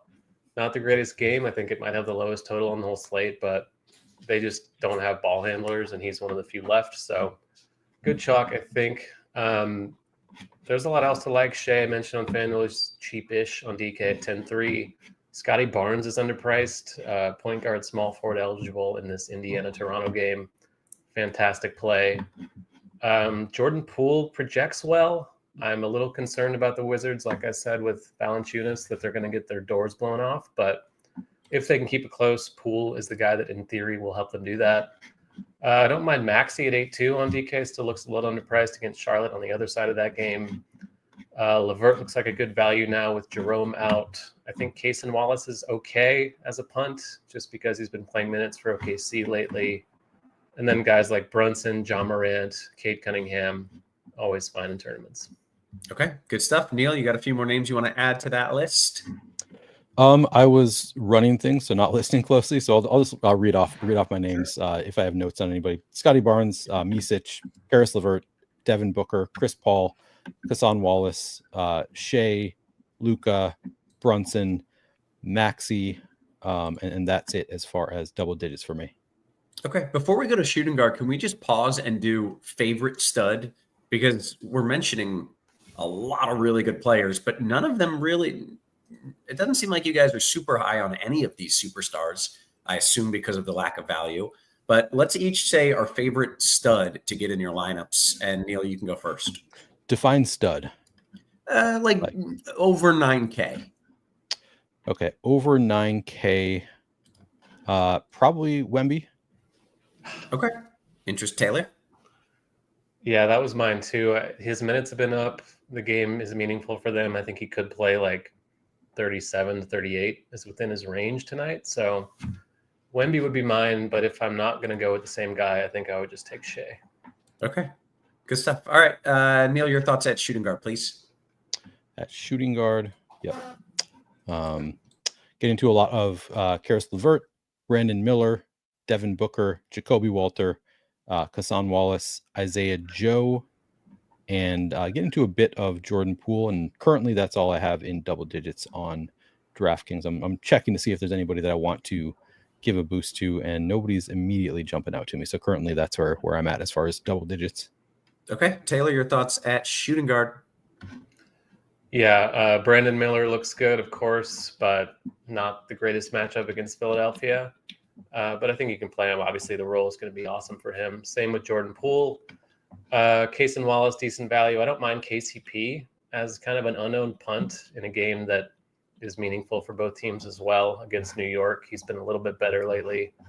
Not very owned at all. So as a tournament play, I think he's fine. And then Devin Vassell, kind of in the same vein as Wemby, like his minutes floor or minutes ceiling is not very high because he's coming back from an injury himself. But in a meaningful game, I think there's a way he can get up to like 26 minutes. And in 26 minutes, I think Vassell at 5-1 on DK has decent payoff potential. Not a monster ceiling, but for the value, I think he's pretty interesting. Okay. Small forward, Taylor. Scotty Barnes again, RJ Barrett. Don't think I'd play them together, but both look really good against Indiana. Brandon Miller, we mentioned. Franz Wagner, no one's going to play. He can play 40 minutes in a regulation game. Again, that's a meaningful game for both, so I like Wagner a little bit. Other than that, it's pretty shaky. Value guys like Dort, Baji looks fine. Royce O'Neal, maybe. It's pretty gross once you get past that top tier, so not a lot to love at small forward. Neil, your favorites at small forward? Yeah, both those Raptors guys. Taylor, are you setting a rule to not have Scotty Barnes and RJ Barrett together? I am. I don't Okay. think it's a must, but that's what I'm doing. I have not set that rule. I'm debating now whether I should set that rule because they are my two highest exposed small forwards. Currently, I'm getting all the Scotty Barnes and then RJ Barrett. I'm still also getting 40+% currently. Brandon Miller, Bryce Sensabaugh, Jarris Walker, and Isaiah Joe. That does it for me as far as double digits right now. I might give a little bit of a boost to Josh Hart just because of the minutes. Like the upside is so high, even in kind of a tough matchup. But I don't think there's anybody else that I'm trying to force in double digits. Okay. That brings us to power forward. Who are your favorites over there? Yep. Salon is currently my highest exposed at power forward. I might bring that down a little bit. RJ Barrett, number 2, Obi Toppin, number 3 for me. Kevin Durant, Wendell Carter Jr., Jarris Walker, Pascal Siakam, Evan Mobley, and Giannis. And that's it currently. I gave a little bit of a boost to Jalen Williams, but still not quite to double digits there. Okay. Taylor, your thoughts at power forward? Yeah, I think the Salon thing is tough because he's going to be pretty chalky because we need value and he's not very good, but I get it. So if you want to play him, it's fine. I'm a little reluctant to do that into ownership, but it is what it is. I think you can pivot to someone like Boucher and just hope that he outperforms Salon in a large field tournament. No one's going to play Boucher. Maybe he gets a couple more minutes without Grady Dick. Not a safe play at all, but that's something I'm doing a little bit. I think Giannis, obviously at the high end, looks good. Evan Mobley, bigs against the Wizards, definitely a thing. RJ Barrett, Franz Wagner, John Collins, maybe, but don't love the Utah side of that game. And I think you can consider Alex Sarr, but not with Joe Val in the same lineup. Okay. Then we get to go to center. Taylor, your favorites over there on DK. Yeah, so we got Joe Val starting. He got 30 minutes in the last game. He's just too cheap for that role with the blowout risk. I think it's okay enough. Jared Allen is cheap, 6,600. He's been kind of rough, but this is as good of a bounce back spot as you can ask for against the Wizards, so I don't mind that. I mentioned on FanDuel liking the spot for both Pirtle and Turner, Hartenstein as well, Wembanyama at the top. Giannis you can play at center. I don't mind Walker Kessler as a lower-owned mid-range option who should be lower-owned than like Miles Turner, but not a priority. And looks like you can play KD at center, so I'll name him as well. Interesting. I did get a question about Obi Toppin. Looks like he's only 3.7 projected for 21 minutes. Does he have enough upside for you, Taylor? Yeah, if you're comparing him to Salon, I think that's totally doable. Like the minute ceiling's not super high, but he is good per minute, and Salon is not. So don't mind that. We got news that Clay and Lively are in, so I think that was all we're waiting on DK. Okay. I was going to ask about if we could put in Gafford in the mix as well, but with Lively in, if you end up on Gafford, you're okay with it, but it's not something you're trying to do, right? Yeah, he's kind of expensive for Lively to be in, so not a priority at all. Okay, Neil, your thoughts at center, and then we'll open it up to some QQs. We still have oodles of time. Oodles of time. At center, Jovel currently my highest exposed center. I'm pretty comfortable with getting to a ton of Jovel, even against Cleveland. Not the best matchup, but he's a great point per minute guy. Obi Toppin currently my second highest exposed, and that's I didn't give him any kind of projection boost or anything, but I'm kind of okay with it just because, like Taylor said, like he's a pretty strong point per minute guy. If he does just spike like a couple extra minutes, that would be meaningful for Toppin. Obviously, great matchup with Toronto, so I think I'm okay with it. Miles Turner, Kevin Durant, Wendell Carter, Mason Plumlee, Jakob Poeltl, Sarr, Jarrett Allen, Wemby, Evan Mobley, and that's it for me as far as double digits. Okay, good stuff, guys. Hey, if you are looking for some of the most advanced NBA data in the market, you got to get shot quality projections for Lineup HQ. You get 1 month of access for $40 or yearly for $200. And if you want to give it a test run, a 3-day pass is just $9.99. It's tough.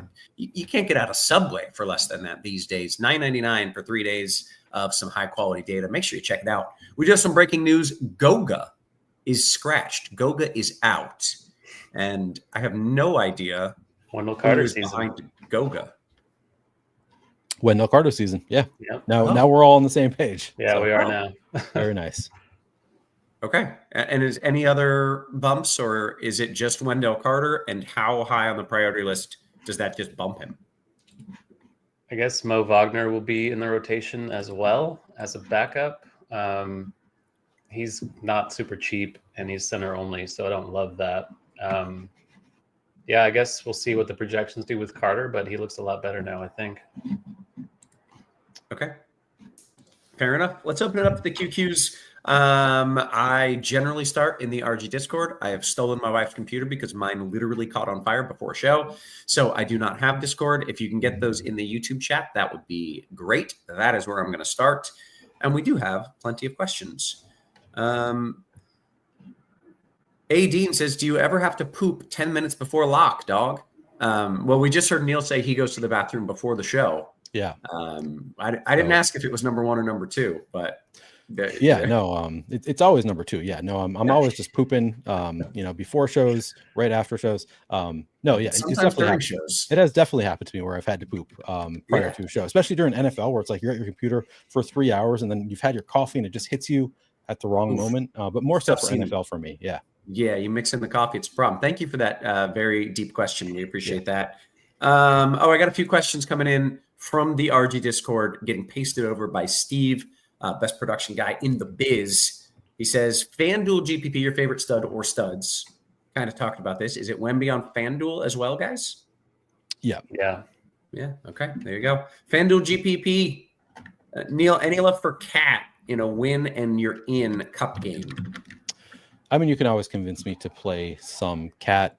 Like the minutes, how much higher can Cat's minutes really go in a win and in game? And it's a tough matchup. But I mean, you can absolutely get to him. I'm curious if I actually have.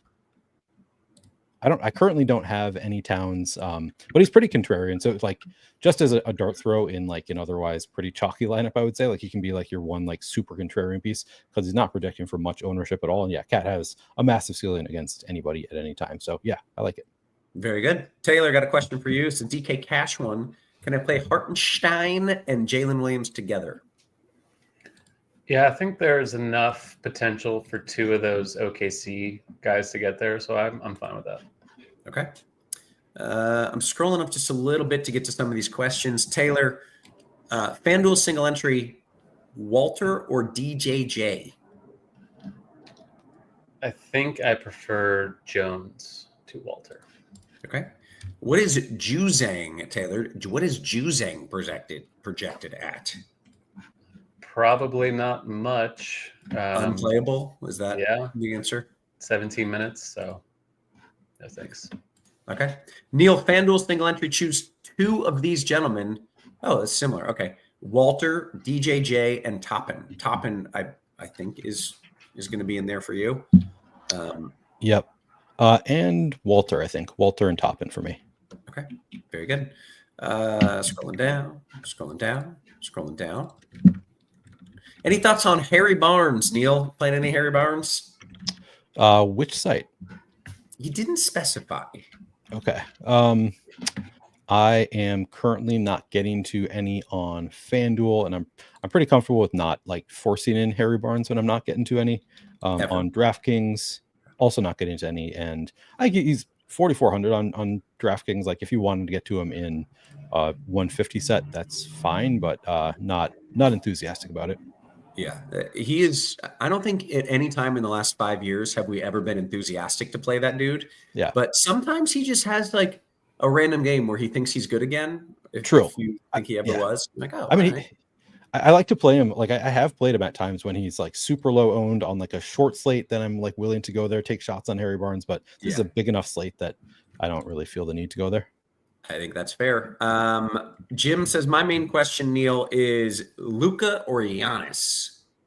I am on DraftKings. I'm getting to more Luka currently. Yeah, it's a good question. But yeah, I have Giannis projected better, but Luka's a little bit cheaper. And without value, I'm getting to more Luka.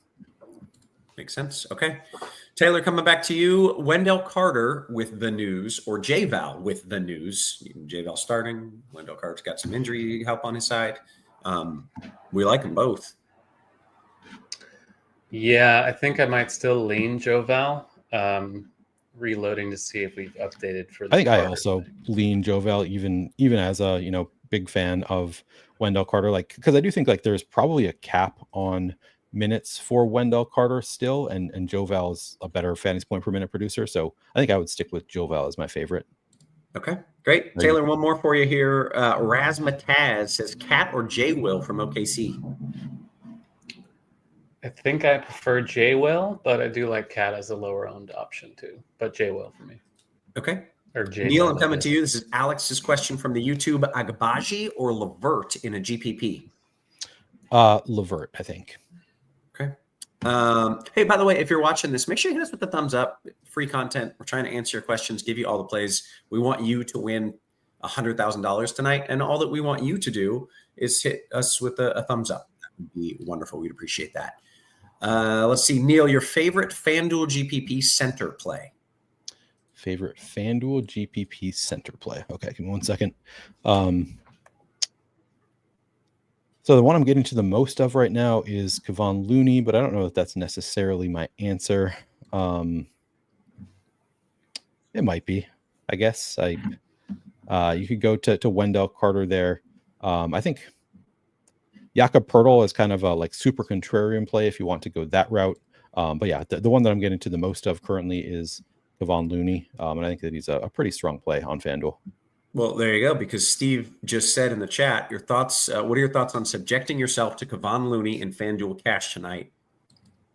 He's probably, I mean, for cash, I think that he is, let me check. Yeah, he's the best point per dollar play. So I think he's a fine cash play on FanDuel. Okay. Taylor, got a few questions for you. DKGPP, your boy Poeltl or Isaiah Hartenstein? I think I will go Hartenstein, but again, I really like them both. So, like if you're playing a couple other Raptors, I would just play Hartenstein.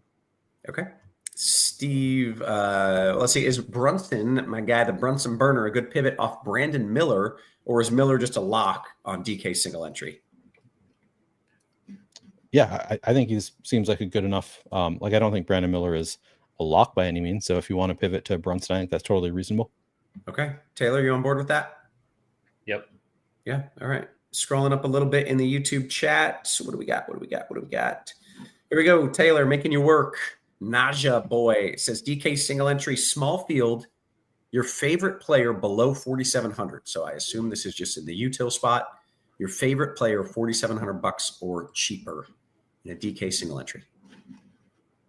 It's probably Misic. I assume you might already have him. It's pretty barren down there tonight. I might say, gosh, I don't know. Hold on. Oof, it's not good. This is man not knows good. every player at every price. If he's got to think about it, it's not pretty. Under 4,700. Yeah. God, it is Misic. I'll just say that, and then if you need someone else, then we can go back to it. Okay, he probably has Misic. He's the chalkiest dude on the slate, but not a good sign that you don't have a second guy. I guess, like in a tournament, I think you can take a shot on KCP, like I said, just because he's cheap and unowned, and I'm fine with that. Yeah. Okay. Let's see. The last spot, Neil. I'm coming to you for a couple. Last spot, FanDuel small forward, J. Will or Harry Barnes? J. Will. Okay. Cat or J. Will? That's tough. I'll go J. Will. Okay. Taylor, a couple for you here. Any interest in Isaac, DK single entry? We're about 2 minutes to lock. Make sure you get the lineups in. Make sure you hit the thumbs up. Yeah, Isaac's fine. He could see a few extra minutes without Goga, so I think that's good. Okay. This is maybe the hardest question I've ever seen come in the chat because it requires math. So Taylor, have fun with this one. DK Cash, last two pieces. I need a forward and small forward at 7-2 combined. Right now I'm on Hartenstein and Brandon Miller. That's just the right play. Just do that, right? Yeah, that sounds great. Yeah, and it saves us from doing the math. We approve of Hartenstein and Brandon Miller in that case. Let's see. Is Nemhart a great play today? Arson says a great play. Neil? Nope. Yeah, I don't think I would say it's a great play. No. Okay. I currently have none on DraftKings. Okay. Easy enough. Let's see here. Any love for AJ Johnson? 3,500 on FanDuel. I do not know who this is. Taylor, any love for AJ Johnson? Do you also not know who this person is? It could be AJ Green. It could be Andre Jackson. I do not know who that is. Oh, okay. AJ Johnson, I think he's a real person. I've not heard that name. Is it AJ Green? That's who I thought he meant. Yeah, AJ Green and Andre Jackson are both Bucks shooting guards. I don't know. I don't know what to make of that. Is he combine them into one person? All right, we're not entirely sure what you're asking, unless that is a real person and we just don't know it. Let's see. DK Cash, J. Will or Durant? Taylor, J. Will or Durant? In cash, I think I would take Williams. Okay. Let's see. Neil, we got less than a minute here. And I swear I just saw this question. Oh, here it was. Micic or Kason Wallace on FanDuel? Misic, I think. Yeah.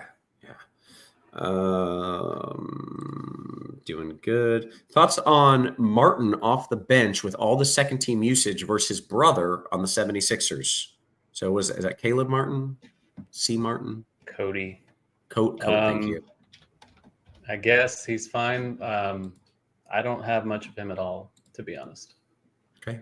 We got a sports betting question for you, Taylor. Jacoby Walker, 15 points for plus 350. Probably not. I don't think he's going to get a lot of usage, so I would not take the over on that. Okay. Yeah.